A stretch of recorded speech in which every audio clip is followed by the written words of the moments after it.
ಗಂಭೀರವಾಗಿ ತಲೆಯಾಡಿಸಿದನು. ಅಗ್ನಿ, ನಾನು ಈಗಾಗಲೇ ರಾವಣನ ಭವಿಷ್ಯವನ್ನು ನಿರ್ಧರಿಸಿದ್ದೇನೆ ಎಂದು ಹೇಳಿದನು. ಅವನ ಪತನವನ್ನು ತರಲು ಸಂರಕ್ಷಣೆಯ ಮಹಾದೇವರಾದ ವಿಷ್ಣುವು ಭೂಮಿಯ ಮೇಲೆ ಅವತರಿಸಿದ್ದಾನೆ ಮತ್ತು ಅವನೊಂದಿಗೆ ಅನೇಕ ಶಕ್ತಿಶಾಲಿ ಮಿತ್ರರು ಬರುತ್ತಾರೆ. ಸಕ್ರ ಮತ್ತು ಇತರ ದೇವರುಗಳ ಪುತ್ರರು ಮಂದಗಳು ಮತ್ತು ಕರಡಿಗಳಾಗಿ ಭೂಮಿಯ ಮೇಲೆ ಜನಿಸಿದ ನಂತರ ಅಜಿಬ್ಬಮ್ಮನು ದೇವತೆಗಳ ರಾಜನಾದ ಇಂದ್ರನ ಕಡೆಗೆ ತಿರುಗಿ ಅವನನ್ನು ಭೂಮಿಯ ಮೇಲೆ ಹೊಸ ರೂಪವನ್ನು ಪಡೆದುಕೊಳ್ಳುವಂತೆ ಹೇಳಿದನು. ಮನುಷ್ಯರ ನಡುವೆ ಜನಿಸಿರಿ ಇಂದ್ರ ಎಂದು ಹೇಳಿದನು ಮತ್ತು ದೊಡ್ಡ ಶಕ್ತಿಯೊಂದಿಗೆ ಮತ್ತು ಇಚ್ಛೆಯಂತೆ ಯಾವುದೇ ರೂಪವನ್ನು ತೆಗೆದುಕೊಳ್ಳುವ ಸಾಮರ್ಥ್ಯವನ್ನು ಹೊಂದಿರುವ ವೀರಪುತ್ರರನ್ನು ಪಡೆಯಿರಿ. ಅವರು ರಾವಣನ ವಿರುದ್ಧದ ಯುದ್ಧದಲ್ಲಿ ವಿಷ್ಣುವಿನ ಮಿತ್ರರಾಗುತ್ತಾರೆ. ಈ ಭವ್ಯ ಯೋಜನೆಯಲ್ಲಿ ದೇವತೆಗಳು ತಮ್ಮ ಪಾತ್ರವನ್ನು ಚರ್ಚಿಸಲು ತ್ವರಿತವಾಗಿ ಒಟ್ಟುಗೂಡಿದರು. ವರವನ್ನು ನೀಡುವ ದೇವರು ಬ್ರಹ್ಮನು ನಂತರ ದುಂಡುಬಿ ಎಂಬ ಗಾಂಧರ್ವಿಯನ್ನು ಕರೆದನು. ಅವಳು ಭೂಮಿಯ ಮೇಲೆ ಕುಬ್ಜ ಮಂತ್ರನಾಗಿ ಜನಿಸಿದಳು. ತನ್ನ ಕುತಂತ್ರ ಮತ್ತು ವಂಚನೆಯಿಂದ ಅವಳು ರಾವಣನ ಶತ್ರುಗಳ ನಡುವೆ ಜಗಳವಾಡುತ್ತಿದ್ದ ದೇವರುಗಳು ತಮ್ಮ ಹೊಸ ರೂಪಗಳನ್ನು ಧರಿಸುತ್ತಿದ್ದಂತೆ ಅವರು ಸಕ್ರ ಮತ್ತು ಮಂದಗಳು ಮತ್ತು ಕರಡಿಗಳ ಇತರ ಪತ್ನಿಯರೊಂದಿಗೆ ಪ್ರಬಲ ಪುತ್ರರನ್ನು ಪಡೆದರು. ಈ ಸಂತತಿಯು ಶಕ್ತಿ ಮತ್ತು ಖ್ಯಾತಿಯಲ್ಲಿ ತಮ್ಮ ಸರ್ಗಳಿಗೆ ಸಮಾನವಾಗಿತ್ತು. ಪರ್ವತ ಶಿಖರಗಳನ್ನು ವಿಭಜಿಸಲು ಮತ್ತು ಕಲ್ಲುಗಳು ಮತ್ತು ಮರಗಳನ್ನು ಶಸ್ತ್ರಾಸ್ತ್ರಗಳಾಗಿ ಹಿಡಿಯಲು ಸಮರ್ಥವಾಗಿತ್ತು. ಅವರ ದೇಹಗಳು ಅಚಲವಾಗಿದ್ದವು ಮತ್ತು ಅವರು ದೊಡ್ಡ ಶಕ್ತಿ ಮತ್ತು ಯುದ್ಧದ ಕೌಶಲ್ಯಗಳನ್ನು ಹೊಂದಿದ್ದರು. ಬ್ರಹ್ಮಾಂಡದ ಆರಾಧ್ಯ ಸೃಷ್ಟಿಕರ್ತನಾದ ಬ್ರಹ್ಮನು ಇದೆಲ್ಲವನ್ನೂ ಆದೇಶಿಸಿದ್ದನು ಮತ್ತು ಅಂತಿಮ ಸೂಚನೆಯೊಂದಿಗೆ ರಾವಣನ ಶತ್ರುಗಳ ನಡುವೆ ಜಗಳವನ್ನು ಹುಟ್ಟುಹಾಕುವ ತನ್ನ ಉದ್ದೇಶಕ್ಕಾಗಿ ಅವನು ಮಂತಾರನನ್ನು ಕಳುಹಿಸಿದನು.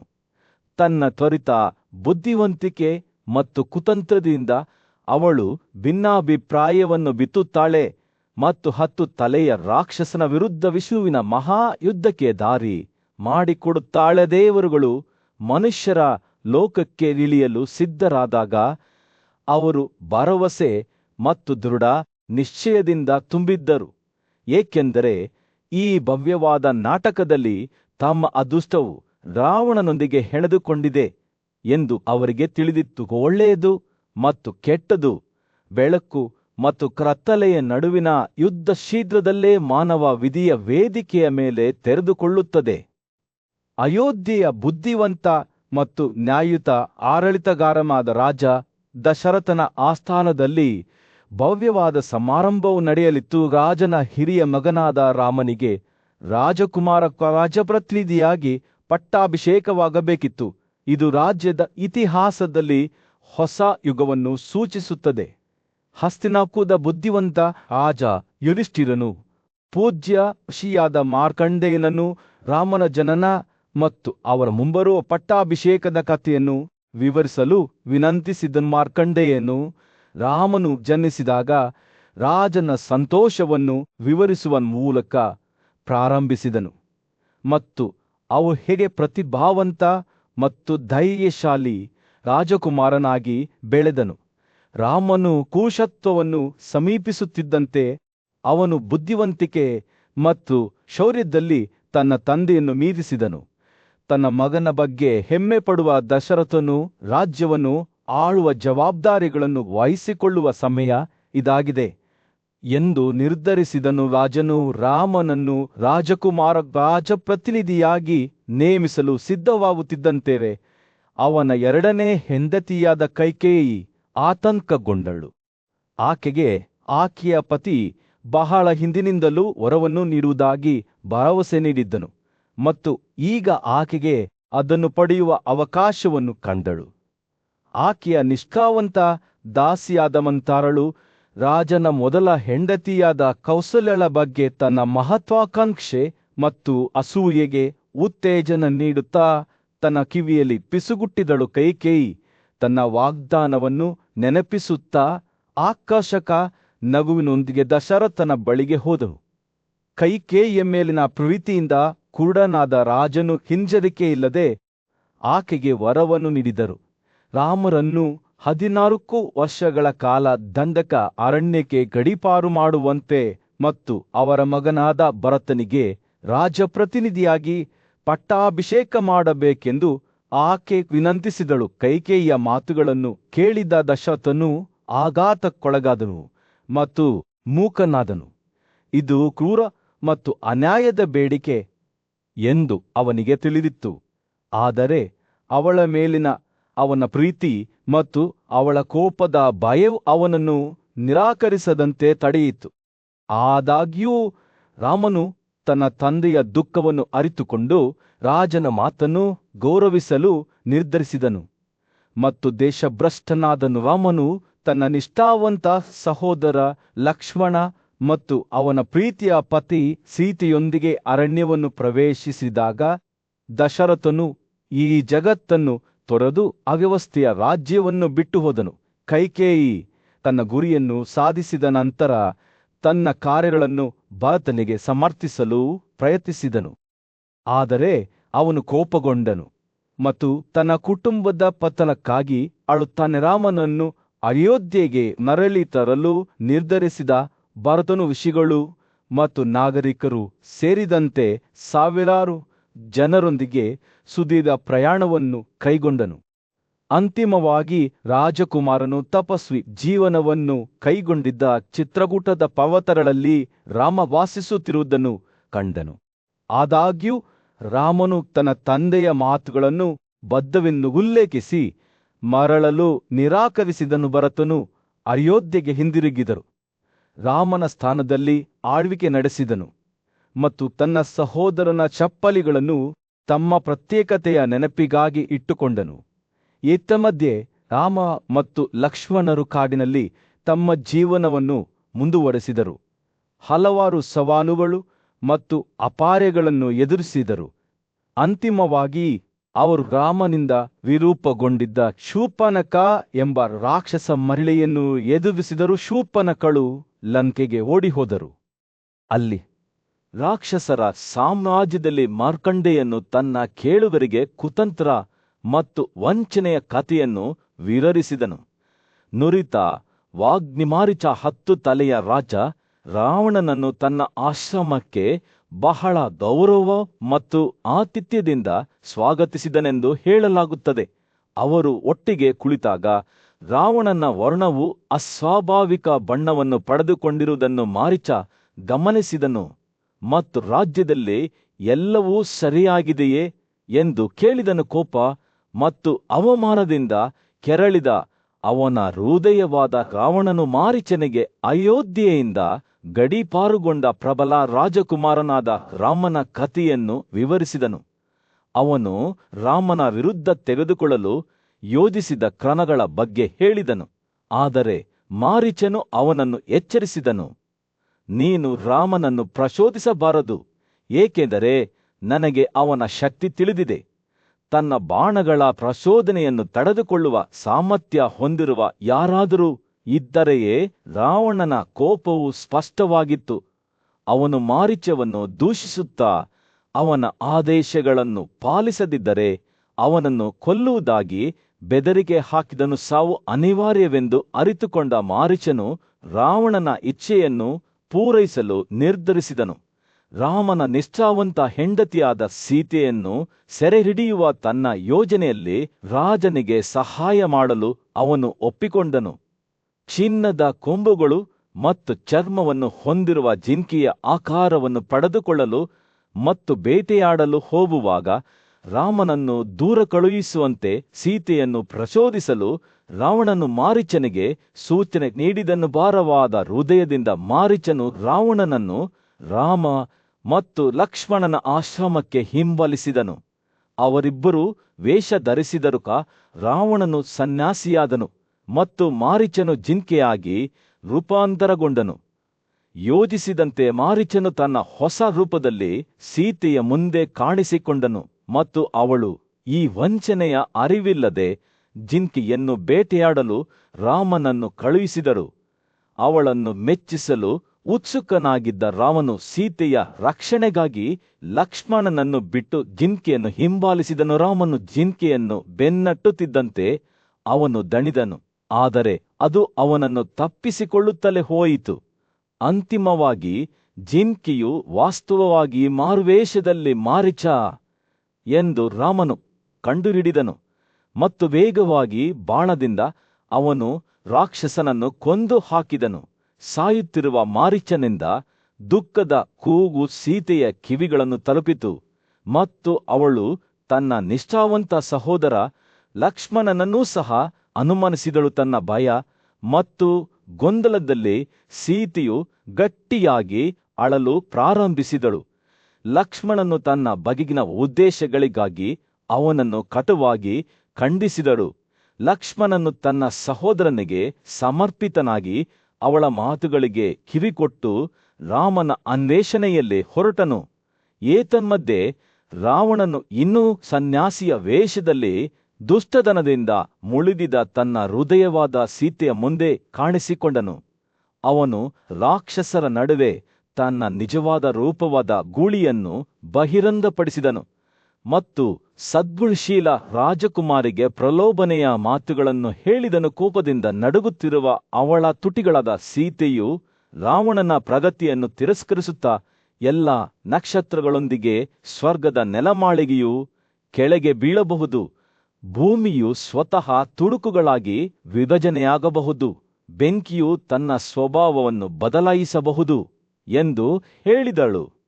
ಭಾರತದ ಪ್ರಾಚೀನ ಕಾಡುಗಳಲ್ಲಿ ಜಟಾಯು ಎಂಬ ವೀರ ರಣಹದ್ದು ವಾಸಿಸುತ್ತಿತ್ತು. ಅವನು ಸಂಪತ್ತಿಯ ಗರ್ಭಾಶಯದ ಸಹೋದರನಾಗಿದ್ದನು ಮತ್ತು ಅವನ ತಂದೆ ಸ್ವತಃ ಅರ್ಜುನನಾಗಿದ್ದನು. ಜಟಾಯು ರಾಜ ದಶರಥನ ಆಪ್ತ ಸ್ನೇಹಿತನಾಗಿದ್ದನು ಮತ್ತು ರಾಕ್ಷಸಗಳ ಪ್ರಬಲ ರಾಜನಾದ ರಾವಣನ ಹಿಡಿತದಿಂದ ವೀರ ರಾಜಕುಮಾರಿಯಾದ ಸೀತೆಯನ್ನು ರಕ್ಷಿಸಲು ಅವನು ಬಹಳ ನಿಷ್ಠೆಯಿಂದ ಧಾವಿಸಿದನು. ರಾವಣನು ಸೀತೆಯನ್ನು ತನ್ನ ತೊಡೆಯ ಮೇಲೆ ನೋಡುತ್ತಿದ್ದಂತೆ ಜಟಾಯುವಿನ ಕೋಪಕ್ಕೆ ಯಾವುದೇ ಮಿತಿಯಿರಲಿಲ್ಲ. ಅವನು ರಾವಣನನ್ನು ತನ್ನ ಟ್ಯಾಲನ್ಗಳಿಂದ ಹರಿದು ಅವನನ್ನು ತನ್ನ ರೆಕ್ಕೆಗಳು ಮತ್ತು ಕೊಕ್ಕುಗಳಿಂದ ಹೊಡೆದನು. ಇದರಿಂದಾಗಿ ರಾಕ್ಷಸನ ದೇಹದಿಂದ ರಕ್ತವು ಹೇರಳವಾಗಿ ಹರಿಯಿತು. ಆದರೆ ಜಟಾಯುವಿನ ಧೈರ್ಯಶಾಲಿ ಪ್ರಯತ್ನಗಳ ಹೊರತಾಗಿಯೂ ರಾವಣನು ತುಂಬಾ ಶಕ್ತಿಶಾಲಿಯಾಗಿ ಸಾಬೀತಾಯಿತು. ರಣಹದ್ದುಗಳ 2 ರೆಕ್ಕೆಗಳನ್ನು ಕತ್ತಿಯಿಂದ ಕತ್ತರಿಸಿದನು. ರಾವಣನು ಸೀತೆಯನ್ನು ಹೊತ್ತೊಯ್ಯುತ್ತಿದ್ದಂತೆ ಬುದ್ಧಿವಂತ ರಾಜಕುಮಾರಿಯು ಸನ್ಯಾಸಿಗಳ ಆಶ್ರಯ ಅಥವಾ ಸರೋವರ ನದಿ ಅಥವಾ ಕೊಳವನ್ನು ನೋಡಿದಲ್ಲೆಲ್ಲ ತನ್ನ ಆಭರಣಗಳನ್ನು ಎಸೆದರು. ಅವಳು ಗಾಳಿಯಲ್ಲಿ ಬೀಸುತ್ತಿದ್ದ ತನ್ನ ದುಬಾರೆ ಉಡುಪಿನ ಒಂದು ತುಣುಕನ್ನು ಪರ್ವತದ ಮೇಲಿರುವ 5 ಪ್ರಮುಖ ಮಂದಗಳಿಗೆ ಕಳುಹಿಸಿದಳು. ರಾವಣನು ಶೀಘ್ರದಲ್ಲೇ ಎತ್ತರದ ಗೋಡೆಗಳಿಂದ ಸುತ್ತುವರಿದ ತನ್ನ ನಗರವಾದ ಲಂಕಾವನ್ನು ತಲುಪಿದನು ಮತ್ತು ಅದನ್ನು ಸ್ವತಃ ವಿಶ್ವಕೃತನು ನಿರ್ಮಿಸಿದನು. ಏತನ್ಮಧ್ಯೆ ರಾಮನು ದೊಡ್ಡ ಜಿಂಕೆಯನ್ನು ಕೊಂದು ತನ್ನ ಹೆಜ್ಜೆಗಳನ್ನು ಹಿಂದಿರುಗಿಸಿದನು ಮತ್ತು ದಾರಿಯಲ್ಲಿ ತನ್ನ ಸಹೋದರ ಲಕ್ಷ್ಮಣನನ್ನು ಕಂಡನು. ಆದರೆ ಸೀತೆಯನ್ನು ಅಪಹರಿಸಲಾಗಿದೆ ಎಂದು ಕೇಳಿದ ನಂತರ ರಾಮನ ಹೃದಯವು ನೋವಿನಿಂದ ತುಂಬಿತು. ಅವನು ತ್ವರಿತವಾಗಿ ಆಶ್ರಯದ ಕಡೆಗೆ ಧಾವಿಸಿದನು. ಕೇವಲ ಸಾವಿನ ಯಾತನೆಗಳಲ್ಲಿ ಬಿದ್ದಿರುವ ರಣಹದ್ದು ಅದು ರಾಕ್ಷಸ ಎಂದು ಶಂಕಿಸಿ ರಾಮನು ತನ್ನ ಬಿಲ್ಲನ್ನು ಎಳೆದನು. ಆದರೆ ರಣಹದ್ದು ತನ್ನನ್ನು ದಶರಥನ ಸ್ನೇಹಿತ ಜಟಾಯು ಎಂದು ಬಹಿರಂಗಪಡಿಸಿತ್ತು. ಸೀತೆಯ ನಿಮಿತ್ತ ರಾವಣನು ತನ್ನನ್ನು ಪದಚ್ಯುತಗೊಳಿಸಿದ್ದಾನೆ ಮತ್ತು ರಾಕ್ಷಸನು ಅವಳನ್ನು ದಕ್ಷಿಣದ ಕಡೆಗೆ ಕರೆದೊಯ್ದಿದ್ದಾನೆ ಎಂದು ಜಟಾಯು ರಾಮನಿಗೆ ಹೇಳಿದನು. ಭಾರವಾದ ಹೃದಯದಿಂದ ರಾಮನು ಜಟಾಯುವಿನ ಅಂತ್ಯಕ್ರಿಯೆಯನ್ನು ನೆರವೇರಿಸಿದನು. ನಂತರ ತನ್ನ ಸಹೋದರ ಲಕ್ಷ್ಮಣನೊಂದಿಗೆ ರಾಜಕುಮಾರಿಯ ಅಪಹರಣದ ಬಗ್ಗೆ ದುಃಖದಿಂದ ತುಂಬಿದ ರಾಮನು ದಂಡಕ ಕಾಡಿನ ಮೂಲಕ ದಕ್ಷಿಣದ ಮಾರ್ಗವನ್ನು ತೆಗೆದುಕೊಂಡನು. ಅವರು ಪ್ರಯಾಣ ಬೆಳೆಸುತ್ತಿರುವಾಗ ಅವರು ಮೇಘಗಳಂತಹ ಕಪ್ಪು ಮತ್ತು ಪರ್ವತದಂತಹ ದೊಡ್ಡ ತಲೆಯಿಲ್ಲದ ರಾಕ್ಷಸನನ್ನು ಕಂಡರು. ಆ ಪ್ರಾಣಿಯು ಲಕ್ಷ್ಮಣನ ಕೈಯನ್ನು ಹಿಡಿದುಕೊಂಡಿತು. ಇದರಿಂದಾಗಿ ಅವನು ಸಂಪೂರ್ಣವಾಗಿ ಗೊಂದಲಕ್ಕೊಳಗಾದನು ಮತ್ತು ಅಸಹಾಯಕನಾದನು. ಆದಾಗ್ಯೂ ರಾಮನು ಧೈರ್ಯದಿಂದ ಉಳಿದನು ಮತ್ತು ರಾಕ್ಷಸನ ಬಲಗೈಯನ್ನು ಕತ್ತರಿಸಲು ತನ್ನ ಸಹೋದರನಿಗೆ ಸೂಚನೆ ನೀಡಿದನು. ಆದರೆ ಅವನು ಅದರ ಎಡಭಾಗವನ್ನು ಕತ್ತರಿಸುತ್ತಾನೆ. ಅವರು ರಾಕ್ಷಸನನ್ನು ಹೊಡೆದುರುಳಿಸಿದಾಗ ಅದರ ದೇಹದಿಂದ ಆಕಾಶ ರೂಪದ ವ್ಯಕ್ತಿಯು ಹೊರಹೊಮ್ಮಿದನು. ರಾಕ್ಷಸನ ರೂಪ ಮತ್ತು ಸ್ವಭಾವವನ್ನು ತೆಗೆದುಕೊಳ್ಳಲು ಬ್ರಾಹ್ಮಣನಿಂದ ಶಾಪಕ್ಕೊಳಗಾಗಿದ್ದ ಗಾಂಧರ್ವನಾದ ವಿಶ್ವವಸು ಎಂದು ತನ್ನನ್ನು ತಾನು ಪರಿಚಯಿಸಿಕೊಂಡನು. ಸೀತೆ ನಿಜವಾಗಿಯೂ ರಾವಣನ ಹಿಡಿತದಲ್ಲಿದ್ದಳು ಎಂದು ವಿಶ್ವವಸು ಬಹಿರಂಗಪಡಿಸಿದನು. ಆದರೆ ಮಂದದ ರಾಜ ವಾಲಿಯ ಸಹೋದರ ಸುಗ್ರೀವನ ಸಹಾಯವನ್ನು ಪಡೆಯಲು ರಾಮನಿಗೆ ಸಲಹೆ ನೀಡಿದನು. ರಾವಣನು ಸೀತೆಯ ಅಪಹರಣದ ಬಗ್ಗೆ ತನ್ನ ದುಃಖದ ನಡುವೆ ರಾಜಕುಮಾರ ರಾಮನು ಪಂಪಾದ ಪ್ರಶಾಂತ ಸರೋವರದಲ್ಲಿ ಸಾಂತ್ವನವನ್ನು ಕಂಡನು. ಕಮಲದ ಹೂವುಗಳ ಮೂಲಕ ಬೀಸುತ್ತಿದ್ದ ಸೌಮ್ಯವಾದ ಗಾಳಿ ಮತ್ತು ಅವುಗಳ ಸಿಹಿ ಪರಿಮಳದಲ್ಲಿ ಉಸಿರಾಡುತ್ತಿರುವಾಗ ಅವನ ಪ್ರೀತಿಯ ಹೆಂಡತಿಯ ನೆನಪುಗಳು ಅವನ ಮನಸ್ಸನ್ನು ತುಂಬಿದವು. ಅವನ ಆಲೋಚನೆಗಳು ಬೇರ್ಪಡುವಿಕೆಯ ನೋವಿನಿಂದ ಮುಳುಗಿದವು ಮತ್ತು ಅವನು ತನ್ನ ಭಾವನೆಗಳನ್ನು ವಿಲಾಪಕ್ಕೆ ಒಳಪಡಿಸಿದನು. ಅಷ್ಟರಲ್ಲಿ ರಾಮನ ನಿಷ್ಠಾವಂತ ಸಹೋದರನಾದ ಲಕ್ಷ್ಮಣನು ಸಾಂತ್ವನದ ಮಾತುಗಳೊಂದಿಗೆ ಆತನ ಬಳಿಗೆ ಬಂದನು. ಓ ದೇವರೇ, ಲಕ್ಷ್ಮಣನು ವೃದ್ಧರನ್ನು ಬಾಧಿಸುವ ಕಾಯಿಲೆಯಂತೆ ದುಃಖವು ನಿಮ್ಮನ್ನು ಜಯಿಸಲು ಬಿಡಬೇಡಿ. ರಾವಣ ಮತ್ತು ಸೀತೆ ಇರುವ ಸ್ಥಳದ ಬಗ್ಗೆ ನಿಮಗೆ ಸುದ್ದಿ ಬಂದಿದೆ. ಈಗ ಕ್ರಮ ಕೈಗೊಳ್ಳುವ ಸಮಯ. ಪರ್ವತದ ಶಿಖರದ ಮೇಲೆ ವಾಸಿಸುವ ಮಂದಗಳ ರಾಜನಾದ ಸುಗ್ರೀವನನ್ನು ಹುಡುಕೋಣ. ಆತನ ಸಹಾಯದಿಂದ ನಾವು ಸೀತೆಯನ್ನು ಬಿಡುಗಡೆ ಮಾಡಬಹುದು ಮತ್ತು ನಮ್ಮ ಕುಟುಂಬಕ್ಕೆ ವೈಭವವನ್ನು ತರಬಹುದು ಎಂದು ಹೇಳಿದ ಲಕ್ಷ್ಮಣನ ಮಾತುಗಳನ್ನು ಕೇಳಿದಾಗ ರಾಮನ ದುಃಖವು ಕಡಿಮೆಯಾಗತೊಡಗಿತು. ಅವು ಒಟ್ಟಿಗೆ ಪಂಪಾ ನೀರಿನಲ್ಲಿ ಸ್ನಾನ ಮಾಡಿ ನಿಶ್ಯಮಕದ ಕಡೆಗೆ ಹೊರಡುವ ಮೊದಲು ತಮ್ಮ ಪೂರ್ವಜರಿಗೆ ಅರ್ಪಣೆಗಳನ್ನು ಅರ್ಪಿಸಿದರು. ಅವರು ಪ್ರಯಾಣಿಸುತ್ತಿದ್ದಂತೆ ಪರ್ವತದ ಶಿಖರದಲ್ಲಿ 5 ಮಂದಗಳನ್ನು ಎದುರಿಸಿದರು. ಅವುಗಳನ್ನು ಸ್ವೀಕರಿಸಲು ಸ್ವತಃ ಸುಗ್ರೀವನು ಕಳುಹಿಸಿದ್ದನು. ಬುದ್ಧಿವಂತ ಮತ್ತು ಶಕ್ತಿಶಾಲಿ ಮಂದವಾದ ಹನುಮಂತನನ್ನು ಸಂದೇಶವಾಹಕರಾಗಿ ಕಳುಹಿಸಲಾಯಿತು. ಶಿವಮುಖಕ್ಕೆ ಆಗಮಿಸಿದ ನಂತರ ರಾಮ ಮತ್ತು ಲಕ್ಷ್ಮಣನು ಸುಗ್ರೀವನನ್ನು ಭೇಟಿಯಾದರು ಮತ್ತು ಅವರ ನಾಯಕನು ಶೀಘ್ರವಾಗಿ ಅವನೊಂದಿಗೆ ಮೈತ್ರಿ ಮಾಡಿಕೊಂಡನು. ರಾವಣನು ತನ್ನನ್ನು ಹೊತ್ತೊಯ್ಯುತ್ತಿರುವಾಗ ಸೀತೆ ಬಟ್ಟೆಯ ತುಂಡನ್ನು ಬಿಟ್ಟು ಹೋಗಿದ್ದಾಳೆ ಎಂದು ಸುಗ್ರೀವನು ರಾಮನಿಗೆ ತಿಳಿಸಿದನು. ತನ್ನ ಗುರುತನ್ನು ಮನಗಂಡ ರಾಮನು ಅದನ್ನು ವಶಪಡಿಸಿಕೊಂಡ ತನ್ನ ಸಹೋದರನಾದ ವಾಲಿಯಿಂದ ತನ್ನ ರಾಜ್ಯವನ್ನು ಮರಳಿ ಪಡೆಯಲು ಸುಗ್ರೀವನನ್ನು ಸಹಾಯ ಮಾಡುವುದಾಗಿ ಪ್ರತಿಜ್ಞೆ ಮಾಡಿದನು. ಅವರು ವಾಲಿಯೊಂದಿಗೆ ಯುದ್ಧಕ್ಕೆ ತಯಾರಿ ನಡೆಸುತ್ತಿದ್ದಾಗ ಸಹೋದರರ ತಿಳುವಳಿಕೆಯನ್ನು ಮುಚ್ಚಲಾಯಿತು. ಅವರು ಕಿಷ್ಕಿಂಧ್ಯವನ್ನು ಸಮೀಪಿಸುತ್ತಿದ್ದಂತೆ ಕಣಿವೆಯಾದ್ಯಂತ ಒಂದು ದೊಡ್ಡ ಗರ್ಜನೆ ಪ್ರತಿಧ್ವನಿಸಿತು ಮತ್ತು ಅವರನ್ನು ಎದುರಿಸಲು ವಾಲಿ ಹೊರಹೊಮ್ಮಿದನು. ಆದಾಗ್ಯೂ ಅವನು ತನ್ನ ಪತ್ನಿ ತಾರಳ ಮಾತುಗಳಿಗೆ ಹಿಂಜರಿಯುತ್ತಿದ್ದನು. ಅವರು ಸುಗ್ರೀವನ ಮಿತ್ರರು ತುಂಬಾ ಶಕ್ತಿಶಾಲಿ ಎಂದು ಎಚ್ಚರಿಸಿದರೂ ತಡೆಯಿಲ್ಲದೆ ರಾಮ ಮತ್ತು ಸುಗ್ರೀವರು ಯುದ್ಧದಲ್ಲಿ ತೊಡಗಿದರು. ಅವರ ಮುಷ್ಟಿಗಳು ಮತ್ತು ಉಗುರುಗಳು ಯುದ್ಧದಲ್ಲಿ ಬಂಧಿಸಲ್ಪಟ್ಟವು. ಇಬ್ಬರು ಸಹೋದರರು ಘರ್ಷಣೆ ಮಾಡಿದರು. ಪರಸ್ಪರವ ಹೊಡೆತಗಳಿಂದ ಅವರ ದೇಹಗಳು ಹಾಳಾದವು. ಆದರೆ ಅವರಿಬ್ಬರಿಗೂ ಮೇಲುಗೈ ಸಾಧಿಸಲು ಸಾಧ್ಯವಾಗಲಿಲ್ಲ. ಹನುಮಾನ್ ಮಧ್ಯ ಪ್ರವೇಶಿಸಿ ತನ್ನ ಗುರುತನ್ನು ಸೂಚಿಸಲು ಸುಗ್ರೀವನ ಕುತ್ತಿಗೆಗೆ ಹೂವುಗಳ ಹಾರವನ್ನು ಇರಿಸಿದನು. ರಾಮನು ಚಿಹ್ನೆಯಿಂದ ಸುಗ್ರೀವನನ್ನು ಗುರುತಿಸಿದನು ಮತ್ತು ಅವನ ಬಿಲ್ಲನ್ನು ವಾಲಿಯನ್ನು ಗುರಿಯಾಗಿಸಿಕೊಂಡು ಎಳೆದನು. ರಾಮನ ಬಿಲ್ಲಿನ ಗುಳ್ಳೆಯು ಗುಡುಗು ಇದ್ದಂತೆ ವಾಲಿಯ ಹೃದಯಕ್ಕೆ ಬಡಿಯುತ್ತಿತ್ತು. ಅವನು ಭಯದಿಂದ ನಡುಗುತ್ತಿದ್ದಾಗ ತಾರಳು ತನ್ನ ಒಡೆಯನು ತನ್ನ ಮುಂದೆ ಸಾಷ್ಟಾಂಗ ನಮಸ್ಕಾರ ಮಾಡುವುದನ್ನು ನೋಡಿದಳು. ವಾಲಿ ಸೋರುವುದರೊಂದಿಗೆ ಸುಗ್ರೀವನು ತನ್ನ ರಾಜ್ಯವನ್ನು ಮರಳಿ ಪಡೆದನು ಮತ್ತು ಸೀತೆ ಅಂತಿಮವಾಗಿ ತಲುಪಲು ಸಾಧ್ಯವಾಯಿತು. ಮಧ್ಯೆ ಸೀತೆಯು ಲಂಕೆಯ ನಗರದ ಗೋಡೆಗಳೊಳಗೆ ಸೆರೆಯಲ್ಲಿ ನರಳುತ್ತಿದ್ದಳು. ರಾವಣನು ಆಕೆಯನ್ನು ಅಶೋಕರ ಕಾಡಿನ ನಡುವೆ ಐಷಾರಾಮಿ ವಾಸಸ್ಥಾನದಲ್ಲಿ ಇರಿಸಿದ್ದನು. ದಟ್ಟವಾದ ಅಶೋಕ ಕಾಡಿನ ಮಧ್ಯದಲ್ಲಿ ಮರಗಳು ಗಾಳಿಯ ಮೇಲೆ ಪರಸ್ಪರ ರಹಸ್ಯಗಳನ್ನು ಪಿಸುಗುಟ್ಟುತ್ತಿದ್ದವು. ದುಃಖಿತಳಾದ ಸೀತೆಯು ಕಲ್ಲಿನ ಮೇಲೆ ಕುಳಿತಳು. ಮಳೆಯಲ್ಲಿ ಬೀಳುವ 2 ಕಮಲದ ಹೂವುಗಳಂತೆ ಅವಳ ಕಣ್ಣುಗಳು ಕೆಳಗಿಳಿದರು. ಅವಳ ಒಂದು ಕಾಲದಲ್ಲಿ ಸುಂದರವಾದ ಕೂದಲು ಈಗ ಸರಳವಾದ ಗಂಟುಗಳಲ್ಲಿ ಬಂಧಿಸಲ್ಪಟ್ಟಿದೆ ಮತ್ತು ಅವಳು ತನ್ನ ಮಣಿಕಟ್ಟಿನ ಮೇಲೆ ಕೇವಲ ಒಂದು ಆಭರಣವನ್ನು ಧರಿಸಿದ್ದಳು. ಅದು ಅವಳು ಬಿಟ್ಟು ಹೋದ ಜೀವನದ ಕಟುವಾದ ಜ್ಞಾಪನೆಯಾಗಿದೆ. ವೀದಾದ ಪರಿಶುದ್ಧ ರಾಜಕುಮಾರಿಯು ನಿರಂತರವಾಗಿ ಅಳುತ್ತಿದ್ದಳು. ಅವಳ ನಗುಗಳು ಶರತ್ಕಾಲದ ಎಲೆಗಳಂತೆ ತನ್ನ ತೆಳ್ಳಗಿನ ಚೌಕಟ್ಟನ್ನು ಅಲುಗಾಡಿಸುತ್ತಿದ್ದವು. ಅವಳು ಅಲ್ಲಿ ಕುಳಿತಿದ್ದಾಗ ತನ್ನ ದುಃಖದಲ್ಲಿ ಕಳೆದುಹೋದ ರಾಕ್ಷಸ ರಾಜ ರಾವಣನು ನೇಳಿನಿಂದ ಹೊರಬಂದನು. ಅವನ ಕಣ್ಣುಗಳು ಬಯಕೆಯಿಂದ ಉರಿಯುತ್ತಿದ್ದವು. ಅವನು ಸೀತೆಯ ಸನ್ನಿಧಿಯನ್ನು ಸಮೀಪಿಸುತ್ತಿದ್ದಂತೆ ಸ್ಪಷ್ಟವಾದ ರಾತ್ರಿಯಲ್ಲಿ ನಕ್ಷತ್ರಗಳಂತೆ ಹೊಳೆಯುತ್ತಿದ್ದವು.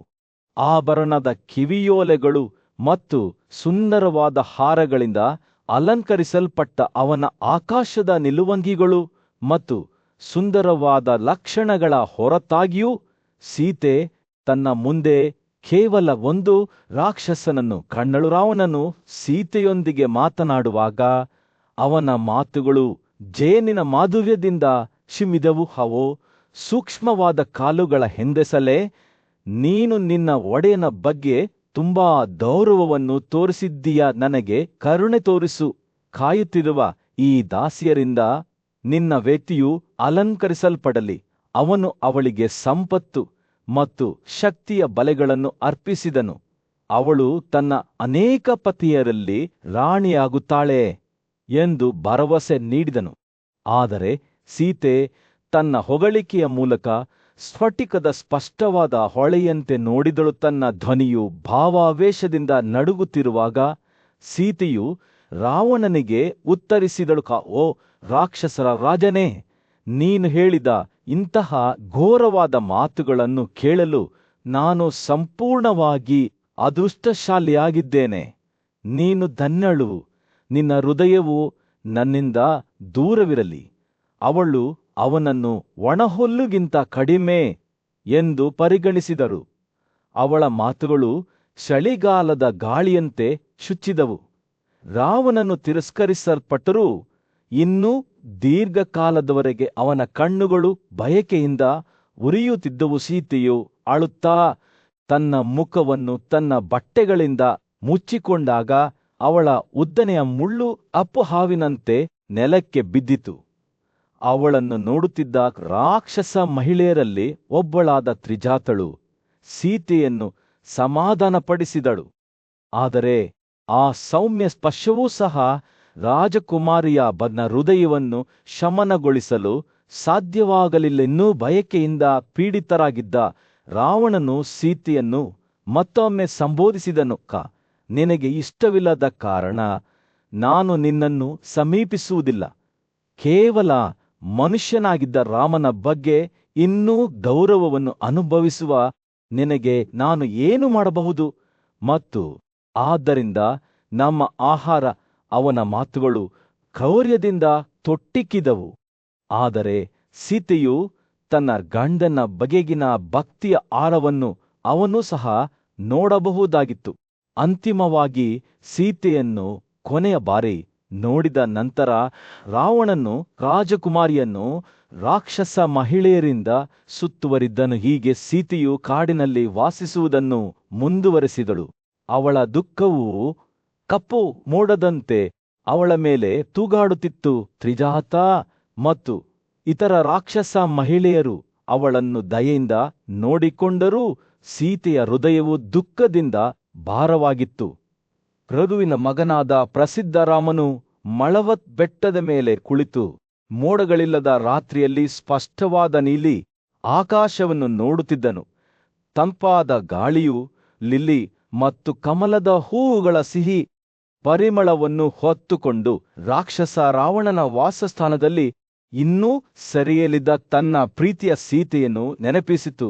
ರಾಮನ ಹೃದಯವು ಅವಳ ನೋವನ್ನು ಯೋಚಿಸುವಾಗ ದುಃಖದಿಂದ ನೋವುಂಟು ಮಾಡಿತು. ಅವನು ತನ್ನ ಸಹೋದರ ಲಕ್ಷ್ಮಣನನ್ನು ಕರೆದು, ನನ್ನ ಪ್ರಿಯ ಸಹೋದರನೇ, ಹೋಗಿ ಮಂದಗಳ ರಾಜನಾದ ಸುಗ್ರೀವನನ್ನು ಹುಡುಕಿ ಸೀತೆಯ ಇರುವಿಕೆಯ ಬಗ್ಗೆ ಅವನನ್ನು ಕೇಳಿ, ನಾನು ಅವನನ್ನು ಸಿಂಹಾಸನದ ಮೇಲೆ ಇರಿಸಿದ್ದೇನೆ ಮತ್ತು ಅವನು ನನಗೆ ನಿಷ್ಠರಾಗಿದ್ದಾನೆ. ಆದರೆ ಅವನು ಇಂದ್ರಿಯ ಸುಖಗಳಲ್ಲಿ ತೊಡಗಿರುವಂತೆ ತೋರುತ್ತಾನೆ ಮತ್ತು ಸೀತೆಯನ್ನು ಹುಡುಕಲು ನನಗೆ ಸಹಾಯ ಮಾಡುವ ತನ್ನ ಪ್ರತಿಜ್ಞೆಯನ್ನು ಮರೆತಿದ್ದಾನೆ. ರಾಮನ ಮಾತುಗಳು ನಿರಾಶೆ ಮತ್ತು ಹತಾಶೆಯಿಂದ ತುಂಬಿವೆ. ಲಕ್ಷ್ಮಣನು ತನ್ನ ಸುಂದರವಾದ ಬಿಲ್ಲು ಮತ್ತು ಬಾಣಗಳೊಂದಿಗೆ ಕಿಷ್ಕಿಂಧದ ಕಡೆಗೆ ಹೊರಟನು. ಅವನು ಯಾವುದೇ ಸವಾಲಿಲ್ಲದೆ ನಗರವನ್ನು ಪ್ರವೇಶಿಸಿದನು ಮತ್ತು ಮಂದರಾಜನಾದ ಸುಗ್ರೀವನು ಅವನನ್ನು ಪ್ರೀತಿಯಿಂದ ಸ್ವಾಗತಿಸಿದನು. ಲಕ್ಷ್ಮಣನು ರಾಮನ ಮಾತುಗಳನ್ನು ಸುಗ್ರೀವನಿಗೆ ಹೇಳಿದನು ಮತ್ತು ಸುಗ್ರೀವನು ಅವನ ಕಣ್ಣುಗಳು ದುಃಖ ಮತ್ತು ದೃಢನಿಶ್ಚಯದಿಂದ ತುಂಬಿದಂತೆ ಗಮನದಿಂದ ಆಲಿಸಿದನು. ಲಕ್ಷ್ಮಣ, ನಾನು ದುಷ್ಟನೂ ಅಲ್ಲ, ಕೃತಜ್ಞನೂ ಅಲ್ಲ. ಸುಗ್ರೀವನು ಹೇಳಿದನು, ನಾನು ಎಲ್ಲಾ ದಿಕ್ಕುಗಳಲ್ಲಿ ಸೀತೆಯನ್ನು ಹುಡುಕಲು ಶ್ರದ್ಧೆಯುಳ್ಳ ಮಂದಗಳನ್ನು ಕಳುಹಿಸಿದ್ದೇನೆ. ಅವು ಒಂದು ತಿಂಗಳೊಳಗೆ ಹಿಂತಿರುಗುತ್ತವೆ ಮತ್ತು ನೀವು ಬಹಳ ಸಂತೋಷದ ಸುದ್ದಿಯನ್ನು ಕೇಳುತ್ತೀರಿ ಎಂದು ನಾನು ಭರವಸೆ ನೀಡುತ್ತೇನೆ. ಸುಗ್ರೀವನ ಮಾತುಗಳು ಧೈರ್ಯ ತುಂಬಿದವು. ಆದರೆ ರಾಮನಿಗೆ ಇನ್ನೂ ಸಂಶಯವಿತ್ತು. ಲಕ್ಷ್ಮಣನು ಸುಗ್ರೀವನೊಂದಿಗೆ ಮಲಿಯಾವತ್ ಬೆಟ್ಟದ ಮೇಲೆ ರಾಮನ ಬಳಿಗೆ ಹಿಂದಿರುಗಿದನು ಮತ್ತು ಸೀತೆಯನ್ನು ಹುಡುಕುವ ಪ್ರಯತ್ನಗಳ ಬಗ್ಗೆ ಅವನಿಗೆ ತಿಳಿಸಿದನು. ಸಾವಿರಾರು ಮಂದ ಮುಖ್ಯಸ್ಥರು ಭೂಮಿಯ ಮುಕ್ಕಾಲು ಭಾಗವನ್ನು ಹುಡುಕಿದ ನಂತರ ಮರಳಲು ಪ್ರಾರಂಭಿಸಿದರು.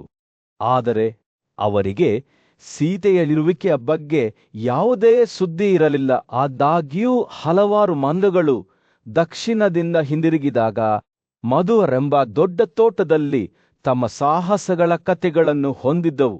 ಅವರು ಸೀತೆಯನ್ನು ಹುಡುಕುತ್ತಿದ್ದರು ಮತ್ತು ದಾರಿಯುದ್ದಕ್ಕೂ ಅನೇಕ ಅಡೆತಡೆಗಳನ್ನು ಎದುರಿಸಿದ್ದರು. ಇದರರ್ಥ ಅವರು ಅವಳನ್ನು ಕಂಡುಕೊಂಡಿರಬೇಕು ಎಂದು ಸುಗ್ರೀವನು ಊಹಿಸಿಕೊಂಡನು ಮತ್ತು ಅವನು ತನ್ನ ಅನುಮಾನಗಳನ್ನು ರಾಮನಿಗೆ ತಿಳಿಸಿದನು. ಸೀತಾ ಬದುಕಿದ್ದಾಳೆಂದು ಅರಿತ ರಾಮನ ಹೃದಯವು ಸಂತೋಷದಿಂದ ಚಿಮ್ಮಿತು. ಅವನು ತನ್ನ ಬಿಲ್ಲು ಮತ್ತು ದನಿಯನ್ನು ಎತ್ತಿಕೊಂಡು ಮಂದಗಳನ್ನು ಉದ್ದೇಶಿಸಿ, ನೀನು ಯಶಸ್ವಿಯಾಗುತ್ತೀಯಾ, ನನಗೆ ಜೀವ ನೀಡುತ್ತೀಯಾ ಎಂದು ಕೇಳಿದನು. ಪವನನ ಮಗ ಹನುಮಾನ್, ನಾನು ನಿನಗೆ ಒಳ್ಳೆಯ ಸುದ್ದಿಯನ್ನು ತರುತ್ತೇನೆ. ಓ ರಾಮ, ಜನಕನ ಮಗಳನ್ನು ನಾನು ನೋಡಿದ್ದೇನೆ ಎಂದು ಉತ್ತರಿಸಿದನು. ಹನುಮಂತನು ತನ್ನ ಸಹಚರರೊಂದಿಗೆ ದಕ್ಷಿಣದ ಪ್ರದೇಶವನ್ನು ಹೇಗೆ ಹುಡುಕಿದನು. ಒಂದು ದೊಡ್ಡ ಗುಹೆಯನ್ನು ಪ್ರವೇಶಿಸಿದನು ಮತ್ತು ಸುಂದರವಾದ ಆ ಮನೆಯನ್ನು ನೋಡಿದನು ಎಂಬುದರ ಬಗ್ಗೆ ಕಥೆಯನ್ನು ಹೇಳಿದನು. ಅವರು ಪ್ರಭಾವತಿ ಎಂಬ ಮಹಿಳಾ ಸನ್ಯಾಸಿಯನ್ನು ಭೇಟಿಯಾದರು. ಅವರು ಅವರಿಗೆ ಆಹಾರ ಮತ್ತು ಪಾನೀಯವನ್ನು ನೀಡಿದರು.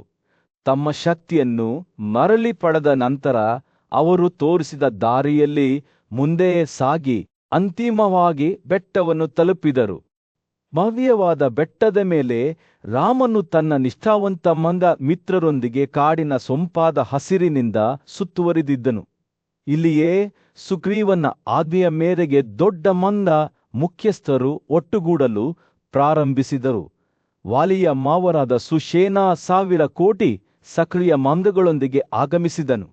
ನಂತರ ಗರ್ಯ ಮತ್ತು ಗವಕ್ಷ ಪ್ರತಿಯೊಂದು 100 ಕೋಟಿ ಮಂದಗಳೊಂದಿಗೆ ಬಂದವು. ಗವಕ್ಷನು ತನ್ನ ಭಯಾನಕ ಮಿಯಾನ್ ಮತ್ತು ಗೋವಿನ ಭಾರದೊಂದಿಗೆ 60,000 ಕೋಟಿ ಮಂದಗಳ ತನ್ನ ಪ್ರಭಾವಶಾಲಿ ಸೈನ್ಯವನ್ನು ಪ್ರದರ್ಶಿಸಿದನು. ಏತನ್ಮಧ್ಯೆ ಪ್ರಸಿದ್ಧ ಗಾಂಧಮದನನು ತನ್ನ ಹೆಸರಿನ ಪರ್ವತಗಳಿಂದ 1,00,000 ಕೋಟಿ ಮಂದಗಳನ್ನು ಸಂಗ್ರಹಿಸಿದನು. ಬುದ್ಧಿವಂತ ಮತ್ತು ಶಕ್ತಿಶಾಲಿ ಮಂದವಾದ ಪನಾಸ 62 ಕೋಟಿ ಮಂದಗಳನ್ನು ಒಟ್ಟುಗೂಡಿಸಿದನು. ಆದರೆ ದದಿಮುಖನು ಭಯಂಕರ ಪರಾಕ್ರಮದಿಂದ ಮನ್ನಗಳ ದೊಡ್ಡ ಸೈನ್ಯವನ್ನು ಒಟ್ಟುಗೂಡಿಸಿದನು.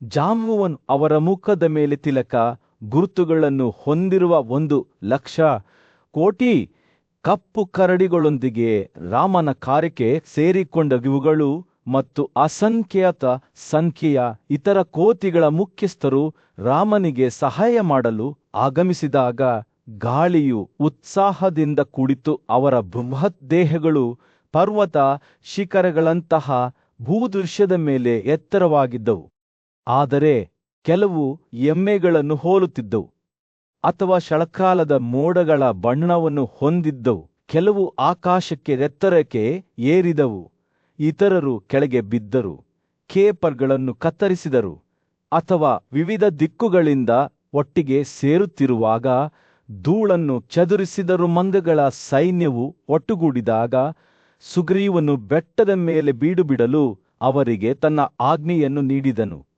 ರಾಮನು ಲಕ್ಷ್ಮಣನೊಂದಿಗೆ ಮತ್ತು ಮಂದಗಳ ಮುಖ್ಯಸ್ಥರಿಂದ ಸುತ್ತುವರಿದು ಅದೃಷ್ಟದ ನಕ್ಷತ್ರಪುಂಜದ ಅಡಿಯಲ್ಲಿ ಶುಭಕ್ಷಣದಲ್ಲಿ ಹೊರಟನು. ದೇವರ ಮಗನಾದ ಹನುಮಂತನು ಆತಿಥೇಯನ ವಾಹನವನ್ನು ಮುನ್ನಡೆಸಿದನು, ಆದರೆ ನಿರ್ಭೀತರಾದ ಲಕ್ಷ್ಮಣನು ಹಿಂಭಾಗವನ್ನು ರಕ್ಷಿಸಿದನು. ಕಲ್ಲುಗಳು ಮತ್ತು ಸಾಲ ಮತ್ತು ತಾಳ ಮರಗಳಿಂದ ಶಸ್ತ್ರಸಜ್ಜಿತರಾದ ಬೃಹತ್ ಸೈನ್ಯವು ದೂರದವರೆಗೆ ವ್ಯಾಪಿಸಿರುವ ಚೋಳದ ವಿಶಾಲವಾದ ಹೊಲವನ್ನು ಹೋಲುತ್ತಿತ್ತು. ಅವರು ತಮ್ಮ ಉದ್ದೇಶವನ್ನು ಸಾಧಿಸಲು ಹೊರಟಾಗ ನಳ ಮತ್ತು ನೀಲ ಅಂದದ ಕ್ರತಮಯಿಂದ ದ್ವಿವೇದ ಮತ್ತು ಇತರ ಪ್ರಬಲ ಮಂದಗಳು ರಾಮನ ಸೈನ್ಯವನ್ನು ರಕ್ಷಿಸಿದವು. ಹಣ್ಣುಗಳು, ಬೇರುಗಳು, ನೀರು, ಜೇನುತುಪ್ಪ ಮತ್ತು ಮಾಂಸದಿಂದ ಸಮೃದ್ಧವಾದ ವಿಶಾಲ ಪ್ರದೇಶಗಳು ಕಣ್ಣೀರುಗಳನ್ನು ಹಾದು ಹೋದ ನಂತರ ಮಂದ ಆತಿಥೇಯವು ಅಂತಿಮವಾಗಿ ಉಪ್ಪು ನೀರಿನ ಸಮುದ್ರದ ತೀರವನ್ನು ತಲುಪಿತು. 2ನೇ ಸಾಗರದಂತೆ ಅವರು ಅಲ್ಲಿ ವಾಸಿಸಲು ಪ್ರಾರಂಭಿಸಿದಾಗ ಅವರ ಅಸಂಖ್ಯಾತ ಬಣ್ಣಗಳು ಉಬ್ಬಿಕೊಂಡವು. ನಂತರ ರಾಮನು ಸುಗ್ರೀವನನ್ನು ಉದ್ದೇಶಿಸಿ, ಈ ಸೈನ್ಯವು ದೊಡ್ಡದಾಗಿದೆ, ಸಮುದ್ರವನ್ನು ದಾಟಲು ಸಹ ಕಷ್ಟವಾಗುತ್ತದೆ. ಸಮುದ್ರವನ್ನು ದಾಟಲು ನಿನಗೆ ಯಾವ ತಂತ್ರವು ಹೊಗಳುತ್ತದೆ? ಅನೇಕ ಮಂದಗಳು ಸಮುದ್ರವನ್ನು ದಾಟಬಹುದೆಂದು ಹೆಮ್ಮೆ ಪಡುತ್ತಿದ್ದವು, ಆದರೆ ರಾಮನಿಗೆ ಇದು ಅಸಾಧ್ಯವೆಂದು ತಿಳಿದಿತ್ತು. ಕೆಲವರು ದೋಣಿಗಳು ಅಥವಾ ರಾಫ್ಟ್ಗಳನ್ನು ಬಳಸಲು ಸಲಹೆ ನೀಡಿದರು, ಆದರೆ ರಾಮ ಅವರೆಲ್ಲರನ್ನೂ ಸಮಾಧಾನಪಡಿಸಿದನು ಮತ್ತು ನಾವು ಈ ವಿಧಾನಗಳನ್ನು ಬಳಸಲು ಸಾಧ್ಯವಿಲ್ಲ. ಸಮುದ್ರವು 100 ಯೋಜನೆಗಳು ಅಗಲವಾಗಿದೆ ಮತ್ತು ನಮ್ಮಲ್ಲಿ ಸಾಕಷ್ಟು ದೋಣಿಗಳಿಲ್ಲ ಎಂದು ಹೇಳಿದನು. ರಾಮನು ಸಹಾಯಕ್ಕಾಗಿ ಸಾಗರವನ್ನು ಪ್ರಾರ್ಥಿಸಲು ನಿರ್ಧರಿಸಿದನು. ಅವನು ಲಕ್ನೊಂದಿಗೆ ಸಮುದ್ರ ತೀರದಲ್ಲಿರುವ ಕುಶ ಹುಲ್ಲಿನ ಹಾಸಿಗೆಯ ಮೇಲೆ ಮಲಗಿದನು. ಹಣ್ಣು ಮತ್ತು ಬೇರುಗಳಿಂದ ತುಂಬಿದ ಮರಗಳು ಎಲ್ಲರಿಗೂ ಜೀವನಾಧಾರವನ್ನು ಒದಗಿಸುತ್ತಿದ್ದ ಸೊಂಪಾದ ಕಾಡಿನ ಮಧ್ಯದಲ್ಲಿ ರಾಜ ರಾಮನ ಸೈನ್ಯಗಳು ನೆಲೆಗೊಂಡಿದ್ದವು. ಕಕುತ್ಸ್ಥನ ವಂಶಸ್ಥರು ತಮ್ಮ ಸೈನಿಕರನ್ನು ಕಾಳಜಿಯಿಂದ ನೋಡುತ್ತಿದ್ದರು. ಅವರಿಗೆ ಉತ್ತಮ ಆಹಾರ ಮತ್ತು ತೃಪ್ತಿಯನ್ನು ಖಾತ್ರಿಪಡಿಸಿಕೊಳ್ಳುತ್ತಿದ್ದರು. ಏತನ್ಮಧ್ಯೆ ಲಂಕೆಯಲ್ಲಿ ರಾಜ ರಾವಣನು ಯಾವುದೇ ಸಂಭಾವ್ಯ ಆಕ್ರಮಣಕಾರರ ವಿರುದ್ಧ ತನ್ನ ನಗರವನ್ನು ಬಲಪಡಿಸುವಲ್ಲಿ ನಿರತನಾಗಿದ್ದನು. ಅವನು ನೀರಿನಿಂದ ತುಂಬಿದ 7 ಆಳವಾದ ಕಂದಕಗಳನ್ನು ನಿರ್ಮಿಸಿದನು. ಮೀನುಗಳು, ಶಾರ್ಕ್ಗಳು ಮತ್ತು ಅಲಿಗೇಟರ್ಗಳಿಂದ ತುಂಬಿದನು. ಅವನ ಎಂಜಿನಿಯರ್ಗಳು ನಗರವನ್ನು ಹಾನಿಯಿಂದ ರಕ್ಷಿಸಲು ಕವಣೆಯಂತ್ರಗಳಿಂದ ಬಲಪಡಿಸಲ್ಪಟ್ಟ ಬಲವಾದ ಪ್ರಾಕಾರಗಳನ್ನು ನಿರ್ಮಿಸಿದರು. ರಾವಣನ ಯೋಧರು ವಿಷಪೂರಿತ ಹಾವುಗಳು, ರೆಸಿನಸ್ ಪುಡಿಗಳು, ಕಬ್ಬೆಳು, ಅಭಿಶಿಲೆಗಳು, ಬಾಣಗಳು, ಈಟಿಗಳು, ಕತ್ತಿಗಳು ಮತ್ತು ಯುದ್ಧ ಕೊಡಲಿಗಳಿಂದ ತುಂಬಿದ ಮಣ್ಣಿನ ಮಡಿಕೆಗಳನ್ನು ಹೊಂದಿದ್ದವು. ಅನ್ನದ ಎಂಬ ಧೈರ್ಯಶಾಲಿ ಮಂದ ಯೋಧನು ಲಂಕೆಯ ಒಂದು ದ್ವಾರವನ್ನು ಸಮೀಪಿಸುತ್ತಿದ್ದಂತೆ ಅವನನ್ನು ರಾಕ್ಷಸರು ಗುರುತಿಸಿದರು. ಲೆಕ್ಕವಿಲ್ಲದಷ್ಟು ಶತ್ರುಗಳಿಂದ ಸುತ್ತುವರಿದಿದ್ದರೂ ಅವನು ಸುಲಭವಾಗಿ ನಗರವನ್ನು ಪ್ರವೇಶಿಸಿದನು. ಅವನ ಸೌಂದರ್ಯವು ಕಪ್ಪು ಮೋಡಗಳ ನಡುವೆ ಸೂರ್ಯನಂತೆ ಹೊರಹೊಮ್ಮಿತು. ಅಂಧದನು ತನ್ನ ಸಲಹೆಗಾರರ ನಡುವೆ ರಾವಣನನ್ನು ಭೇಟಿಯಾದನು ಮತ್ತು ರಾವಣ ಸಂದೇಶವನ್ನು ನೀಡಿದನು. ಜಾನಕನ ಮಗಳಾದ ಸೀತೆಯನ್ನು ಬಿಡುಗಡೆ ಮಾಡಿ, ನೀವು ಹಾಗೆ ಮಾಡದಿದ್ದರೆ ನಾನು ನನ್ನ ತೀಕ್ಷ್ಣವಾದ ಬಾಣಗಳಿಂದ ಭೂಮಿಯನ್ನು ಎಲ್ಲಾ ರಾಕ್ಷಸರಿಂದ ಮುಕ್ತಗೊಳಿಸುತ್ತೆ. ಈ ಉದ್ದಟತನದ ಮಾತುಗಳಿಂದ ಕೋಪಗೊಂಡ ರಾವಣನು ಕೋಪದಿಂದ ಬುದ್ಧಿಹೀನನಾದನು. 4 ನುರಿತ ರಾಕ್ಷಸರು ಅಂಗದನನ್ನು ವಶಪಡಿಸಿಕೊಂಡರು. ಆದರೆ ಅವನು ಅರಮನೆಯ ಟೆರೇಸ್ಗೆ ಹಾರಿ ತನ್ನ ಒಡನಾಡಿಗಳ ನಡುವೆ ಸುರಕ್ಷಿತವಾಗಿ ಇಳಿದನು. ಮಂದ ಯೋಧರನ್ನು ರಾಮನು ವಜಾಗೊಳಿಸಿದನು. ನಂತರ ಅವರು ಲಂಕೆಯ ರಕ್ಷಣೆಯನ್ನು ಉಲ್ಲಂಘಿಸುವ ಯೋಜನೆಯನ್ನು ರೂಪಿಸಿದರು. ಎಲ್ಲಾ ಮಂದಗಳ ಒಗ್ಗಟ್ಟಿನ ದಾಳಿಯಿಂದ ಲಂಕೆಯ ಪ್ರಾಕಾರಗಳು ಮುರಿದು ಬಿದ್ದವು. ಅವುಗಳ ವೇಗವು ಗಾಳಿಯ ವೇಗಕ್ಕೆ ಪ್ರತಿಸ್ಪರ್ಧಿಯಾಗಿತ್ತು. ಲಕ್ಷ್ಮಣ, ವಿಭೀಷಣ ಮತ್ತು ಕರಡಿಗಳ ರಾಜನು ಆಕ್ರಮಣವನ್ನು ಮುನ್ನಡೆಸಿದರು. ನಗರದ ದಕ್ಷಿಣ ದ್ವಾರವನ್ನು ಸ್ಫೋಟಿಸಿದರು. ರಾಮನು ಯುದ್ಧದಲ್ಲಿ ಸೇರಿಕೊಂಡನು. 1,00,000 ನುರಿತ ಮಂದ ಯೋಧರೊಂದಿಗೆ ದಾಳಿ ಮಾಡಿದನು. ಪ್ರತಿಯೊಂದೂ ಚಿಕ್ಕ ಒಂಟೆಗಳಂತೆ ಕೆಂಪು ಬಣ್ಣವನ್ನು ಹೊಂದಿದ್ದವು. ಮಂದಗಳ ನಿರಂತರ ಆಕ್ರಮಣವು ಅಗಾಧವಾದ ಧೂಳಿನ ಚಂಡಮಾರುತವನ್ನು ಸೃಷ್ಟಿಸಿತು. ಸೂರ್ಯನ ಪ್ರಕಾಶಮಾನವಾದ ತಟ್ಟೆಯನ್ನು ಮರೆಮಾಡಿತು. ತಮ್ಮ ನಗರದ ಗೋಡೆಗಳು ವಿವಿಧ ಬಣ್ಣಗಳ ಮಂದಗಳಿಂದ ಆವೃತವಾದಾಗ ಲಂಕಾದ ನಾಗರಿಕರು ವಿಸ್ಮಯದಿಂದ ವೀಕ್ಷಿಸಿದರು. ಭತ್ರದ ಕಿವಿಗಳಂತೆ, ಹಳದಿ ಶೀರ್ಷಹೂವುಗಳಂತೆ, ಬೂದು ಉದಯಿಸುವ ಸೂರ್ಯನಂತೆ, ಕೆಂಪು ಮತ್ತು ಅಗಸೆ ಅಥವಾ ಸೆಣಬಿನಂತೆ ಬಿಳಿ ರಾಕ್ಷಸರು ತಮ್ಮ ಪತಿಯರು ಮತ್ತು ಹಿರಿಯರೊಂದಿಗೆ ಈ ದೃಶ್ಯವನ್ನು ನೋಡಿ ಆಶ್ಚರ್ಯಚಕಿತರಾದರು. ಮಂದ ಯೋಧರು ಅರಮನೆಯ ಮಹಲುಗಳಿಗೆ ನುಗ್ಗಿ ಕವಲುಗಳನ್ನು ಚೂರು ಮಾಡಿದರು ಮತ್ತು ನಗರದ ಬೀದಿಗಳಲ್ಲಿ ಕಲ್ಲುಗಳನ್ನು ಎಸೆದರು. ಯುದ್ಧವು ಉಲ್ಬಣಗೊಳ್ಳುತ್ತಿದ್ದಂತೆ ಇಚ್ಛೆಯಂತೆ ಯಾವುದೇ ರೂಪವನ್ನು ತೆಗೆದುಕೊಳ್ಳುವ ಸಾಮರ್ಥ್ಯವಿರುವ ಲಕ್ಷಾಂತರ ರಾಕ್ಷಸರು ತಮ್ಮ ರಾಜನನ್ನು ರಕ್ಷಿಸಲು ಹೊರಬಂದರು. ರಾತ್ರಿಯಲ್ಲಿ ಅಲೆದಾಡುವವರು ಮಂದಗಳ ಮೇಲೆ ಬಾಣಗಳನ್ನು ಸುರಿಸಿ ಅವುಗಳನ್ನು ಗೋಡೆಗಳಿಂದ ಹೊರಹೋಗುವಂತೆ ಮಾಡಿದರು. ಅನೇಕ ಮಂದಗಳ ಮುಖ್ಯಸ್ಥರು ಕೋಟೆಯಿಂದ ಬಿದ್ದು ಬೇಲಿಗಳಿಂದ ನವೆಳಿದರು. ಆದರೆ ಹಲವಾರು ರಾಕ್ಷಸರು ಬೀಳುವ ಕಂಬಗಳು ಮತ್ತು ದ್ವಾರಗಳ ಕೆಳಗೆ ಜದ್ದಿದರು. ಮಂದಗಳು ಮತ್ತು ರಾಕ್ಷಸರು ಮಾರ್ಕಂಡೇಯನ ಕಣ್ಣುಗಳ ಮುಂದೆ ಭುಗಿಲೆದ್ದ ಅವ್ಯವಸ್ಥೆಯ ಮೇಲೆ ಚಿನ್ನದ ಹೊಳಪನ್ನು ಬೀದ ಸೂರ್ಯನು ಯುದ್ಧಭೂಮಿಯಲ್ಲಿ ಬೀಸಿದನು. ಪ್ರಚಂಡ ಯೋಧನಾದ ಪ್ರಹಸ್ತನು ತನ್ನ ಗದೆಯನ್ನು ಸಿದ್ಧವಾಗಿಟ್ಟುಕೊಂಡಿದ್ದ ವಿಭೀಷಣನ ಕಡೆಗೆ ಬಲವಾದ ಕೂಗಿನಿಂದ ಓಡಿದನು. ಇಬ್ಬರು ಶತ್ರುಗಳು ಘರ್ಷಣೆ ಮಾಡುವಾಗ ದಾಳಿಯು ಉದ್ವಿಗ್ನತೆಯಿಂದ ಕೂಡಿತು. ಆದರೆ ವಿಭೀಷಣನು ದೃಢವಾಗಿ ನಿಂತನು. ಅವನ ಬುದ್ಧಿವಂತಿಕೆ ಮತ್ತು ಶಕ್ತಿ ಪ್ರಾಚೀನ ಹಿಮಾವತ್ ಪರ್ವತಗಳಂತೆ ಅಸಲವಾಗಿತ್ತು. ಪರಾಕ್ರಮಶಾಲಿ ಶಸ್ತ್ರಧಾರಿ ವಿಭೀಷಣನು 100 ಗಂಟೆಗಳಿಂದ ಅಲಂಕೃತವಾದ ಜಾವೆಲಿನನ್ನು ಎತ್ತಿದನು. ಅದರಲ್ಲಿ ಶಕ್ತಿಯಿಂದ ಉರಿಯುವ ಪವಿತ್ರ ಮಂತ್ರಗಳನ್ನು ಅಳವಡಿಸಿದನು. ವೇಗವಾಗಿ ಮತ್ತು ಮಾರಣಾಂತಿಕ ಚಲನೆಯೊಂದಿಗೆ ಅವನು ಪ್ರಹ್ಲಾದನ ತಲೆಯ ಮೇಲೆ ಜಾವೆಲಿನ್ ಅನ್ನು ಎಸೆದನು. ಪ್ರಭಾವದ ಶಕ್ತಿಯು ಗುಡುಗು ಇದ್ದಂತೆ ಪ್ರಹ್ಲಾದನ ತಲೆಬುರುಡೆಯನ್ನು ಚೂರು ಮಾಡಿತು ಮತ್ತು ಅವನ ದೇಹವನ್ನು ನೆಲಕ್ಕೆ ಅಪ್ಪಳಿಸಿತ್ತು. ಪ್ರಹಸ್ತನು ನಿಶ್ಚಲವಾಗಿ ಬಿದ್ದಿರುವುದನ್ನು ಮಾರ್ಕಂಡೇಯನು ವಿಸ್ಮಯದಿಂದ ನೋಡಿದನು. ಅವನ ಒಂದು ಕಾಲದ ಶಕ್ತಿಯುತ ಚೌಕಟ್ಟು ಈಗ ಗಾಳಿಯಿಂದ ಧ್ವಂಸಗೊಂಡ ಮರದಂತೆ ಮುರಿಯಿತು. ಅವರ ನಾಯಕನ ಹಠಾತ್ ನಷ್ಟವು ಧೂಮ್ರಕ್ಷಣ ಸೈನ್ಯದಾದ್ಯಂತ ಆಘಾತದ ಅಲೆಗಳನ್ನು ಕಳುಹಿಸಿತು. ಕತ್ತಲೆಯ ಯೋಧನು ಅಜಾಗರೂಕತೆಯಿಂದ ಪರಿತ್ಯಕ್ತವಾದ ಮಂದ ಆತಿಥೇಯದ ಕಡೆಗೆ ಧಾವಿಸಿದನು. ಅವನ ಸೈನಿಕರು ಭಯಾನಕ ನೇನ್ಗಳನ್ನು ಹೊತ್ತ ಕಪ್ಪು ಮೋಡಗಳಂತೆ ಮುನ್ನಡೆದರು. ಆದರೆ ಪವನನ ಮಗ ಹನುಮಾನ್ ದೃಢವಾಗಿ ನಿಂತನು. ಅವನ ಕಣ್ಣುಗಳು ದೃಢನಿಶ್ಚಯದಿಂದ ಹೊಳೆಯುತ್ತಿದ್ದವು. ಮಂದಗಳು ದುರ್ಬಲಗೊಳ್ಳುತ್ತಿದ್ದಂತೆ ಹನುಮಾನ್ ತನ್ನ ಬೃಹತ್ ಚೌಕಟ್ಟು ಮತ್ತು ತೀವ್ರವಾದ ಗರ್ಜನೆಯು ಅವರ ಶತ್ರುಗಳ ಹೃದಯಗಳಲ್ಲಿ ಭಯವನ್ನು ಉಂಟು ಮಾಡಿತು. ಉಕ್ಕಿನ ಮತ್ತು ಕ್ರೋಧದ ಉನ್ಮಾದದಲ್ಲಿ ಯೋಧರು ಘರ್ಷಣೆ ನಡೆಸುವುದರೊಂದಿಗೆ ಯುದ್ಧವು ಉಲ್ಬಣಗೊಂಡಿತು. ಧೂಮ್ರಾಕ್ಷನು ಮಂದ ಆತಿಥೇಯದ ಮೇಲೆ ರೆಕ್ಕೆಗಳುಳ್ಳ ದಂಡೆಗಳನ್ನು ಹಾರಿಸಿದನು. ಆದರೆ ಹನುಮಂತನು ಪಟ್ಟುಬಿಡದ ಉಗ್ರತೆಯಿಂದ ಪ್ರತಿದಾಳಿ ನಡೆಸಿದನು. ಇಬ್ಬರು ದೈತ್ಯರು ಹೊಡೆತಗಳನ್ನು ವಿನಿಮಯ ಮಾಡಿಕೊಂಡರು. ಅವರ ಶಕ್ತಿ ಮತ್ತು ವೇಗವು ಹಿಂದಿನ ದಿನಗಳಲ್ಲಿ ಮಹಾನ್ ಇಂದ್ರ ಮತ್ತು ಪ್ರಹ್ಲಾದನೊಂದಿಗೆ ಮಾತ್ರ ಹೊಂದಿಕೆಯಾಯಿತು. ಕ್ರೋಧದ ಸ್ಫೋಟದಲ್ಲಿ ಹನುಮಂತನು ಧೂಮ್ರಾಕ್ಷವನ್ನು ಹೊಡೆದನು.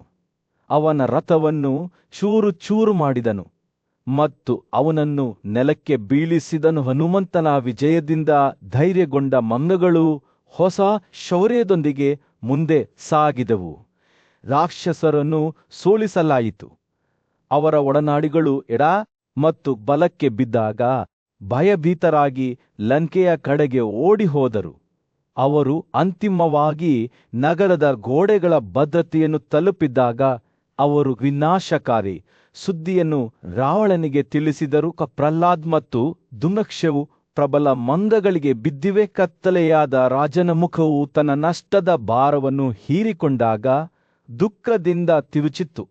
ಕುಂಭಕರ್ಣನು ಕ್ರಮ ಕೈಗೊಳ್ಳುವ ಸಮಯ ಬಂದಿದೆ ಎಂದು ಅವನಿಗೆ ತಿಳಿದಿತ್ತು. ಆಳವಾದ ನಿದ್ದೆಯಿಂದ ತನ್ನ ಸಹೋದರನನ್ನು ಕರೆದು ರಾವಣನು ಅವನನ್ನು ಶಾಂತವಾದ ಧ್ವನಿಯಲ್ಲಿ ಸಂಬೋಧಿಸಿದನು.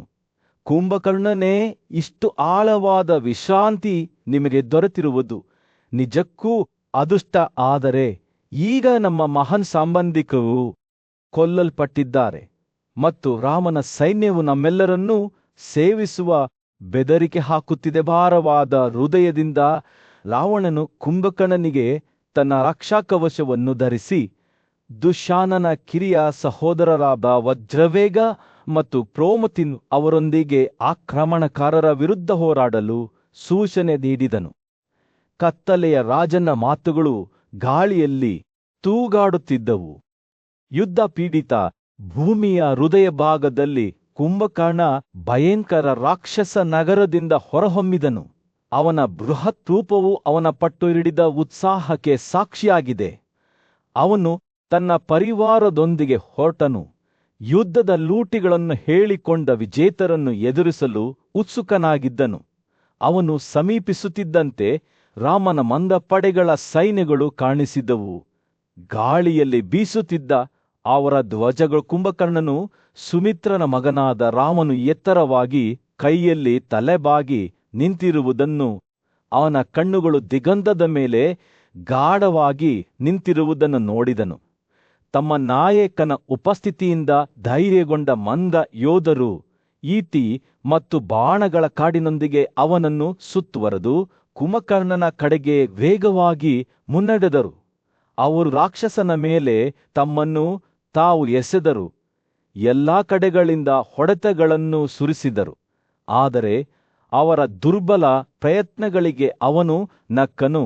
ಅವನ ಹಸಿವು ತೃಪ್ತಿಯಾಗಲಿಲ್ಲ. ಕುರುಡುತನದ ಗರ್ಜನೆಯೊಂದಿಗೆ ಕುಂಭಕರ್ಣನು ಮಂದ ಸೈನ್ಯದ ನಾಯಕರಾದ ಚಲ, ಚನ್ನಾಚಲ ಮತ್ತು ವಜ್ರವಾಹುಗಳನ್ನು ನುಂಗಿಹಾಕಿದನು.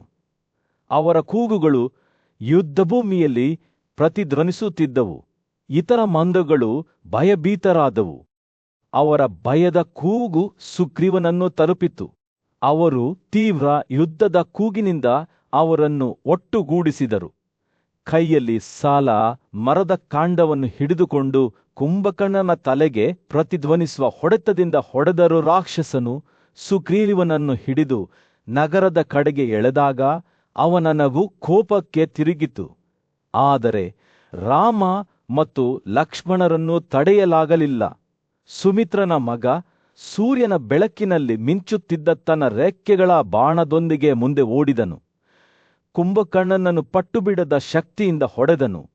ರಾಕ್ಷಸನ ರಕ್ಷಾಕವಚವು ಛಿದ್ರವಾಯಿತು. ಬಾಣವು ಅವನ ಎದೆಯನ್ನು ಚುಚ್ಚಿತು ಮತ್ತು ಅವನು ಸುಗ್ರೀವನನ್ನು ಅವನ ಹಿಡಿತದಿಂದ ಬಿಡುಗಡೆ ಮಾಡಿದನು. ಕೋಪಗೊಂಡ ಕುಂಭಕರ್ಣನು ಬೆಟ್ಟದ ಬಂಡೆಯನ್ನು ತನ್ನ ಹೊಸ ಆಯುಧವಾಗಿ ಹಿಡಿದುಕೊಂಡು ಕಿವುಡುತನದ ಗರ್ಜನೆಯೊಂದಿಗೆ ರಾಮನ ಕಡೆಗೆ ಧಾವಿಸಿದನು. ಆದರೆ ಲಕ್ಷ್ಮಣನು ತ್ವರಿತವಾಗಿ ಪ್ರತಿಕ್ರಿಯಿಸಿದನು. ಕುಂಭಕರ್ಣನ ತೋಳುಗಳನ್ನು ರೇಜರ್ ತೀಕ್ಷ್ಣವಾದ ಬಾಣಗಳಿಂದ ಕತ್ತರಿಸಿದನು. ಪ್ರತಿಯೊಂದೂ ನಿಜವಾಗಿ ಹೊಡೆಯುತ್ತದೆ, ಆದರೂ ರಾಕ್ಷಸನ ದೇಹವು ಪುನರುಜ್ಜೀವನಗೊಳ್ಳುತ್ತದೆ ಮತ್ತು ಅವನು ಅಗಾಧವಾದ ರೂಪವನ್ನು ಪಡೆದುಕೊಂಡನು. ಅದರ ಅನೇಕ ತಲೆಗಳು, ಕಾಲುಗಳು ಮತ್ತು ತೋಳುಗಳು ಅವನ ಪಟ್ಟುಬಿಡದ ಚೈತನ್ಯಕ್ಕೆ ಸಾಕ್ಷಿಯಾಗಿದ್ದ. ರಾಮನು ಧೈರ್ಯದಿಂದ ಬ್ರಹ್ಮಾಸ್ತ್ರವನ್ನು ಚಲಾಯಿಸಿ ಕುಂಭಕರ್ಣನ ಮೇಲೆ ಅದರ ದಿವ್ಯ ಕ್ರೋಧವನ್ನು ಹರಿಸಿದನು. ಅವನೊಳಗೆ ದೈವಿಕ ಶಕ್ತಿಯು ಹರಿದು ಹೋಗಿ ಅವನನ್ನು ಯುದ್ಧ ಭೂಮಿಯಲ್ಲಿ ನಿರ್ಜೀವ ಸಮೂಹವನ್ನಾಗಿ ಮಾಡಿತು. ಮಂದ ಯೋಧರು ತಮ್ಮ ವಿಜಯದ ಬಗ್ಗೆ ಸಂತೋಷಪಟ್ಟರು. ಆದರೆ ಯುದ್ಧವು ಇನ್ನೂ ಮುಗಿದಿರಲಿಲ್ಲ. ದೂಡು ನಿಂತಾಗ ದುಶಾನನ ಕಿರಿಯ ಸಹೋದರರಾದ ವಜ್ರವೇಗ ಮತ್ತು ಪ್ರೋಮತಿನ್ ರಾಕ್ಷಸರ ಪಡೆಗಳನ್ನು ಒಟ್ಟುಗೂಡಿಸಿ ಲಕ್ಷ್ಮಣನ ಕಡೆಗೆ ನಿರಂತರ ಕೋಪದಿಂದ ದಾಳಿ ಮಾಡಿದರು. ಆದರೆ ಸುಮಿತ್ರನ ಮಗನು ಗಟ್ಟಿಯಾಗಿ ನಿಂತನು. ಅವನ ಬಾಣಗಳು ಚಂಡಮಾರುತದಂತೆ ಅವರ ಮೇಲೆ ಸುರಿಯುತ್ತಿದ್ದವು. ಹನುಮಂತ ಮತ್ತು ನಳನು ಅವರೊಂದಿಗೆ ಸೇರಿಕೊಂಡರು. ಸೂರ್ಯನು ಯುದ್ಧಭೂಮಿಯ ಮೇಲೆ ಮುಳುಗುತ್ತಿದ್ದನು. ತೆರೆದುಕೊಂಡಿದ್ದ ಹತ್ಯಾಕಾಂಡದ ಮೇಲೆ ಚಿನ್ನದ ಹೊಳಪನ್ನು ಬೀರುತ್ತಿತ್ತು. ರಾವಣನು ತನ್ನ ಶತ್ರುಗಳನ್ನು ಸೋಲಿಸುವ ದೃಢನಿಶ್ಚಯದ ಕಥೆಯನ್ನು ವಿವರಿಸುವಾಗ ಮಾರ್ಕಂಡೇಯನ ಮಾತುಗಳು ಗಾಳಿಯಲ್ಲಿ ತೂಗಾಡುತ್ತಿದ್ದವು. ರಾಜನ ಮಗ ಇಂದ್ರಜಿತ್ ಎತ್ತರವಾಗಿ ನಿಂತನು. ಅವನು ಯುದ್ಧಕ್ಕೆ ಸಿದ್ಧನಾಗುತ್ತಿರುವಾಗ ಅವನ ಕಣ್ಣುಗಳು ತೀವ್ರತೆಯಿಂದ ಹೊಳೆಯುತ್ತಿದ್ದವು. ರಾವಣನ ಧ್ವನಿಯು ಮೈದಾನದಾದ್ಯಂತ ಸದ್ದು ಮಾಡಿತು. ಅವನ ಮಾತುಗಳು ಮರಗಳಿಂದ ಪ್ರತಿಧ್ವನಿಸುತ್ತಿದ್ದವು. ಅವನು ತನ್ನ ಮಗನನ್ನು ಉದ್ದೇಶಿಸಿ ಮಾತನಾಡುತ್ತಿದ್ದಾಗ, ನನ್ನ ವೈರಿಗಳ ಕೊಲೆಗಾರನಾದ ಇಂದ್ರಜಿತ್ ಸಚ್ಚಿಯ 1000 ಕಣ್ಣುಗಳ ದೇವರನ್ನು ಸೋಲಿಸುವ ಮೂಲಕ ನೀನು ನನಗೆ ಕೀರ್ತಿ ಮತ್ತು ಖ್ಯಾತಿಯನ್ನು ತಂದಿದ್ದೀಯ. ಈಗ ನಾನು ನಿನಗೆ ಹೊಸ ಕಾರ್ಯವನ್ನು ವಿಧಿಸುತ್ತೇನೆ. ರಾಮ, ಸುಗ್ರೀವ ಮತ್ತು ಲಕ್ಷ್ಮಣನನ್ನು ಯುದ್ಧದಲ್ಲಿ ಕೊಲ್ಲು. ಅವರು ನಿನ್ನ ಶತ್ರುಗಳು ಮತ್ತು ಅವರ ಪತನವನ್ನು ತರುವ ಜವಾಬ್ದಾರಿ ನಿನಗೆ ಬಿಟ್ಟದ್ದು. ಇಂದ್ರಜಿತನು ತನ್ನ ತಲೆಯನ್ನು ಒಪ್ಪಿಕೊಳ್ಳುತ್ತಾ ತಲೆಯಾಡಿಸಿದಾಗ ಅವನ ಮುಖವು ದೃಢನಿಶ್ಚಯದಿಂದ ಕೂಗಿತು. ಅವನು ಬೇಗನೆ ತನ್ನ ರಥವನ್ನು ಹತ್ತಿದನು. ಅವನ ರಕ್ಷಾಕವಚವು ಹಗಲಿನ ಮಸುಕಾದ ಬೆಳಕಿನಲ್ಲಿ ಮಿನುಗುತ್ತಿತ್ತು. ಅವನು ಯುದ್ಧ ಭೂಮಿಯ ಕಡೆಗೆ ಸವಾರಿ ಮಾಡುವಾಗ ಅವನು ತನ್ನ ಹೆಸರನ್ನು ಜೋರಾಗಿ ಘೋಷಿಸಿದನು. ಲಕ್ಷ್ಮಣನಿಗೆ ಒಂದೇ ಯುದ್ಧಕ್ಕೆ ಸವಾಲು ಹಾಕಿದನು. ಲಕ್ಷ್ಮಣನು ತನ್ನ ಶುಭ ಗೂತುಗಳು ಮತ್ತು ಸಿದ್ಧವಾದ ಬಿಲ್ಲಿನೊಂದಿಗೆ ಇಂದ್ರಜಿತ್ ಕಡೆಗೆ ಧಾವಿಸಿದನು. ಇಬ್ಬರು ಯೋಧರು ಪರಸ್ಪರ ಮುಖಾಮುಖಿಯಾಗುತ್ತಿದ್ದಂತೆ ಉಕ್ಕಿನ ಘರ್ಷಣೆ ಶಬ್ದದಿಂದ ಗಾಳಿ ತುಂಬಿತ್ತು. ಇಂದ್ರಜಿತ್ ಲಕ್ಷ್ಮಣನ ಮೇಲೆ ಜಾವೆಲಿನ್ಗಳನ್ನು ಎಸೆದನು. ಆದರೆ ರಾಜಕುಮಾರನು ತನ್ನ ತೀಕ್ಷ್ಣವಾದ ಬಾಣಗಳನ್ನು ಬಳಸಿ ಅವುಗಳನ್ನು ಸುಲಭವಾಗಿ ಕತ್ತರಿಸಿದನು. ಭಯಭೀತರಾಗದೆ ಇಂದ್ರಜಿತ್ ಒಂದು ಈಟಿ ಎತ್ತಿಕೊಂಡು ವಾಲಿಯ ಮದ ಅಂಧದನ ತಲೆಯ ಮೇಲೆ ಹೊಡೆದನು. ಆದರೆ ಲಕ್ಷ್ಮಣನು ತಕ್ಷಣ ಮಧ್ಯಪ್ರವೇಶಿಸಿ ಈಟಿಗೆ ಯಾವುದೇ ಹಾನಿಯಾಗುವ ಮೊದಲೇ ಅದನ್ನು ತುಂಡು ತುಂಡಾಗಿ ಕತ್ತರಿಸಿದನು. ಎರಡೂ ಕಡೆಯವರು ಹೊಡೆದಾಡಿಕೊಳ್ಳುವುದರೊಂದಿಗೆ ಯುದ್ಧವು ತೀವ್ರಗೊಂಡಿತು ಮತ್ತು ಎರಡೂ ಕಡೆಯವರು ಮೇಲುಗೈ ಸಾಧಿಸಲಿಲ್ಲ. ಹೋರಾಟವು ತೀವ್ರಗೊಳ್ಳುತ್ತಿದ್ದಂತೆ ಅಂಧದನು ಎಸೆದ ಪ್ರಬಲವಾದ ಸಾಲ ಮರವು ಇಂದ್ರಜಿತನ ರಥವನ್ನು ಧ್ವಂಸಗೊಳಿಸಿತು. ರಾವಣನ ಮಗನು ತನ್ನ ವೈರಿಗಳಿಂದ ತಪ್ಪಿಸಿಕೊಳ್ಳಲು ತನ್ನ ಭ್ರಮೆಯ ಶಕ್ತಿಯನ್ನು ಬಳಸಿಕೊಂಡು ಕಣ್ಣಿಗೆ ಕಾಣದೆ ಕಣ್ಣರೆಯಾದನು. ಆದರೆ ರಾಮನು ತಡೆಯುವವನಲ್ಲ. ಅವನು ಇಂದ್ರಜಿತ್ ಕಣ್ಮರೆಯಾದ ಸ್ಥಳದ ಕಡೆಗೆ ಸಾಗಿದನು ಮತ್ತು ತನ್ನ ಸೈನ್ಯವನ್ನು ಎಚ್ಚರಿಕೆಯಿಂದ ರಕ್ಷಿಸಲು ಪ್ರಾರಂಭಿಸಿದನು. ಆದಾಗ್ಯೂ ಇಂದ್ರಜಿತ್ ರಾಮ ಮತ್ತು ಲಕ್ಷ್ಮಣರ ಮೇಲೆ ಬಾಣಗಳನ್ನು ಸುರಿಸುವುದನ್ನು ಮುಂದುವರಿಸಿದನು. ಅವರಿಬ್ಬರೂ ಈಗ ಅವರ ದೇಹಗಳ ಪ್ರತಿಯೊಂದು ಭಾಗದಲ್ಲೂ ಚುಚ್ಚಲ್ಪಟ್ಟಿದ್ದರು. ಯುದ್ಧವು ಭೀಕರವಾಗಿತ್ತು. ಅದೃಶ್ಯ ರಾಕ್ಷಸನು ತನ್ನನ್ನು ಸಮೀಪಿಸಲು ಧೈರ್ಯ ಮಾಡಿದ ಯಾರನ್ನೋ ಹೊಡೆದನು. ಆದರೆ ಅವನು ತನ್ನ ಬಾಣಗಳನ್ನು ಬಳಸುತ್ತಿದ್ದಾಗಲೂ ಇಂದ್ರಜಿತನ ಭ್ರಮೆಯ ಶಕ್ತಿಗಳು ಕ್ಷೀಣಿಸಲಾರಂಭಿಸಿದವು. ತಮ್ಮ ಮಿತ್ರರನ್ನು ರಕ್ಷಿಸಲು ದೃಢನಿಶ್ಚಯ ಮಾಡಿದ ಮಂದಗಳು ದೊಡ್ಡ ಪ್ರಮಾಣದ ಕಲ್ಲುಗಳಿಂದ ಶಸ್ತ್ರಸಜ್ಜಿತರಾಗಿ ಮುಂದೆ ಬಂದವು. ಅವರು ಆಕಾಶವನ್ನು ಚುಚ್ಚಿದವು. ತಮ್ಮ ಮೇಲೆ ನಿರಂತರವಾಗಿ ಬಾಣಗಳನ್ನು ಸುರಿಸುತ್ತಿದ್ದ ಅದೃಶ್ಯ ಯೋಧನನ್ನು ಹುಡುಕಿದರು. ಆದರೆ ಇಂದ್ರಜಿತ್ ಪಟ್ಟು ಹಿಡಿದನು ಮತ್ತು ಮಂದಗಳು ಮತ್ತು ರಾಮನ ಸಹೋದರರಿಬ್ಬರನ್ನೂ ತನ್ನ ದಂಡೆಗಳಿಂದ ಪೀಡಿಸುತ್ತಲೇ ಇದ್ದನು. ಯುದ್ಧವು ಉಲ್ಬಣಗೊಳ್ಳುತ್ತಿದ್ದಂತೆ ವೀರ ಸಹೋದರರಾದ ರಾಮ ಮತ್ತು ಲಕ್ಷ್ಮಣರು ನೆಲದ ಮೇಲೆ ಬಿದ್ದರು. ಅವರ ದೇಹಗಳು ಎಲ್ಲರನ್ನೂ ಚುಚ್ಚಿದವು. ಸೂರ್ಯನು ಯುದ್ಧ ಭೂಮಿಯಲ್ಲಿ ಮುಳುಗುತ್ತಿರುವಾಗ ಮಾರ್ಕಂಡೆಯನು ಹೃದಯ ವಿದ್ರಾವಕ ದೃಶ್ಯವನ್ನು ನೋಡಿದನು. ರಾಮ ಮತ್ತು ಲಕ್ಷ್ಮಣ ಎಂಬ ಇಬ್ಬರು ಸಹೋದರರು ನೆಲದ ಮೇಲೆ ಸಾಷ್ಟಾಂಗ ನಮಸ್ಕಾರ ಮಾಡುತ್ತಿದ್ದರು. ಅವರ ದೇಹಗಳು 100 ಬಾಣಗಳಿಂದ ಚುಚ್ಚಲ್ಪಟ್ಟಿದ್ದವು. ಅವರು ಪಂಜರದಲ್ಲಿ ಸಿಕ್ಕಿಬಿದ್ದ ಅಸಹಾಯಕ ಮತ್ತು ನಿಶ್ಚಲವಾದ 2 ಗಿಡುಗಗಳನ್ನು ಹೋಲುತ್ತಿದ್ದರು. ಮಂದಗಳ ರಾಜನಾದ ಸುಗ್ರೀವನು ಅವರ ಪಕ್ಕದಲ್ಲಿ ನಿಂತು ತನ್ನ ನಿಷ್ಠಾವಂತ ಸಹಚರರಾದ ಸುಷೇನ ಮೈಂದ ದ್ವಿವೇದ ಕುಮುದ ಅಂದದ ಹನುಮನ್ ನೀಲ ತಾರ ಮತ್ತು ನಳರಿಂದ ಸುತ್ತುವರಿದನು. ತಮ್ಮ ಸ್ನೇಹಿತರು ಪ್ರಜ್ಞೆ ಮರಳಲು ಹೆಣಗಾಡುತ್ತಿರುವುದನ್ನು ಅವರು ಆತಂಕದಿಂದ ನೋಡುತ್ತಿದ್ದರು. ಯುದ್ಧ ಭೂಮಿಯ ಮತ್ತೊಂದು ಭಾಗದಲ್ಲಿ ಯಶಸ್ಸನ್ನು ಸಾಧಿಸಿದ್ದ ವಿಭೀಷಣನು ಶೀಘ್ರದಲ್ಲೇ ಸ್ಥಳಕ್ಕೆ ಆಗಮಿಸಿದನು ಮತ್ತು ರಾಮ ಮತ್ತು ಲಕ್ಷ್ಮಣರನ್ನು ಅವರ ಅಸಂವೇದನಶೀಲತೆಯಿಂದ ಎಚ್ಚರಗೊಳಿಸಲು ತನ್ನ ಪ್ರಬಲ ಆಯುಧವಾದ ಪ್ರಜ್ಞೆಯನ್ನು ಬಳಸಿದನು. ಸಹೋದರರು ನಿಧಾನವಾಗಿ ತಮ್ಮ ಶಕ್ತಿಯನ್ನು ಮರಳಿ ಪಡೆಯುತ್ತಿದ್ದಂತೆ ಸುಗ್ರೀವನು ಅವರ ದೇಹದಿಂದ ಬಾಣಗಳನ್ನು ಎಚ್ಚರಿಕೆಯಿಂದ ಹೊರತೆಗೆದನು. ಅವರು ದಿವ್ಯ ಮಂತ್ರಗಳಿಂದ ತುಂಬಿದ ವಿಶಾಲ ಎಂಬ ಪ್ರಬಲ ಔಷಧಿಯನ್ನು ಅನ್ವಯಿಸಿದರು. ಇದು ಅವರ ನೋವು ಮತ್ತು ಆಯಾಸವನ್ನು ನಿವಾರಿಸಿತು. ಬಾಣಗಳನ್ನು ತೆಗೆದುಹಾಕುವುದರೊಂದಿಗೆ ರಾಮ ಮತ್ತು ಲಕ್ಷ್ಮಣರು ಮುಂದೆ ಬರುವ ಯಾವುದೇ ಸವಾಲುಗಳನ್ನು ಎದುರಿಸಲು ಸಿದ್ಧರಾಗಿ ತಮ್ಮ ಪಾದಗಳಿಗೆ ಎದ್ದು ನಿಂತರು. ವಿಭೀಷಣನು ರಾಮನ ಬಳಿಗೆ ಹೋದನು. ಅವನ ಕೈಗಳು ಗೌರವದಿಂದ ಜೋಡಿಸಲ್ಪಟ್ಟವು ಮತ್ತು ಗುಹಕರ ರಾಜನಾದ ಕುಬೇರನಿಂದ ಪವಿತ್ರ ನೀರನ್ನು ಅವನಿಗೆ ಉಡುಗೊರೆಯಾಗಿ ನೀಡಿದನು. ಈ ಮಂತ್ರಮುಗ್ಧವಾದ ನೀರು ಅವರಿಗೆ ಅದೃಶ್ಯ ಜೀವಿಗಳನ್ನು ನೋಡುವ ಶಕ್ತಿಯನ್ನು ನೀಡುತ್ತದೆ ಎಂದು ವಿಭೀಷಣನು ವಿವರಿಸಿದನು.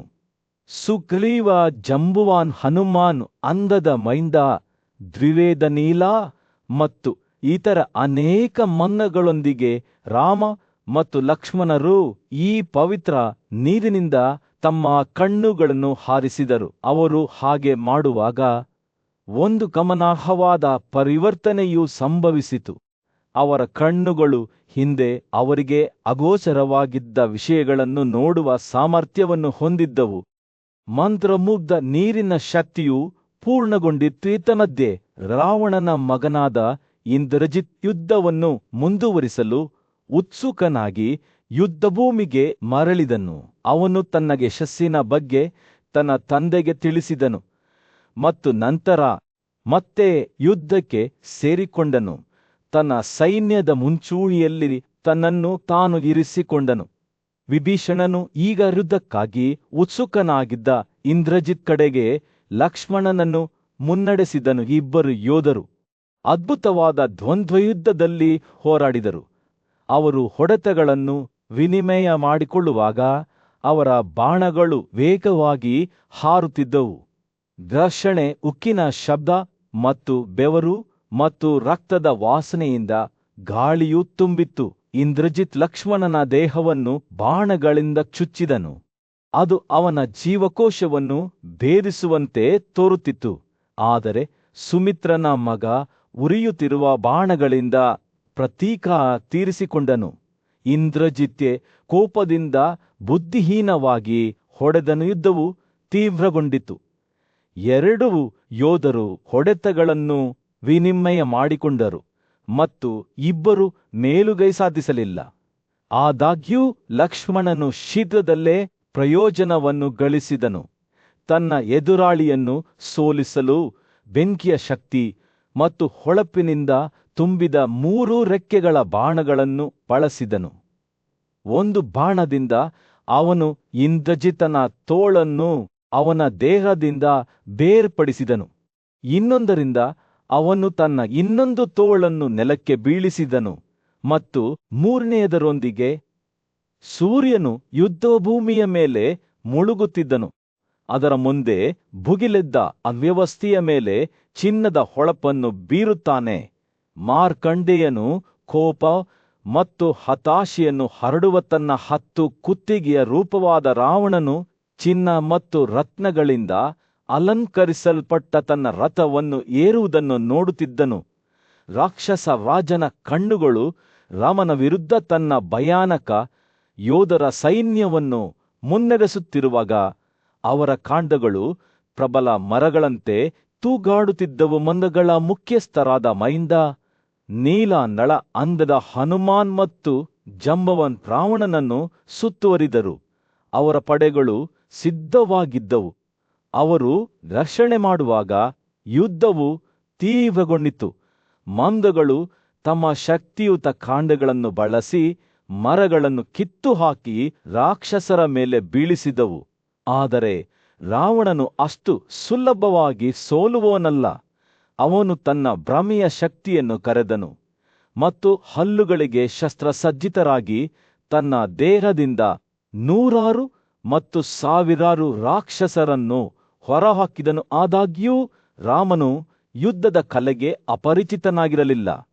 ಆಕಾಶದ ಆಯುಧದಿಂದ ಅವನು ಭ್ರಮೆಗಳನ್ನು ನಾಶ ಮಾಡಿದನು, ಅವುಗಳನ್ನು ನೆಲಕ್ಕೆ ಅಪ್ಪಳಿಸಿದನು. ರಾವಣನು ಮತ್ತೆ ಪ್ರಯತ್ನಿಸಿದನು. ರಾಮ ಮತ್ತು ಲಕ್ಷ್ಮಣರನ್ನು ಹೋಲುವ ಯೋಧರನ್ನು ಸೃಷ್ಟಿಸಿದನು. ಆದರೆ ಸಹೋದರರು ಮೂರ್ಖರಾಗಲಿಲ್ಲ.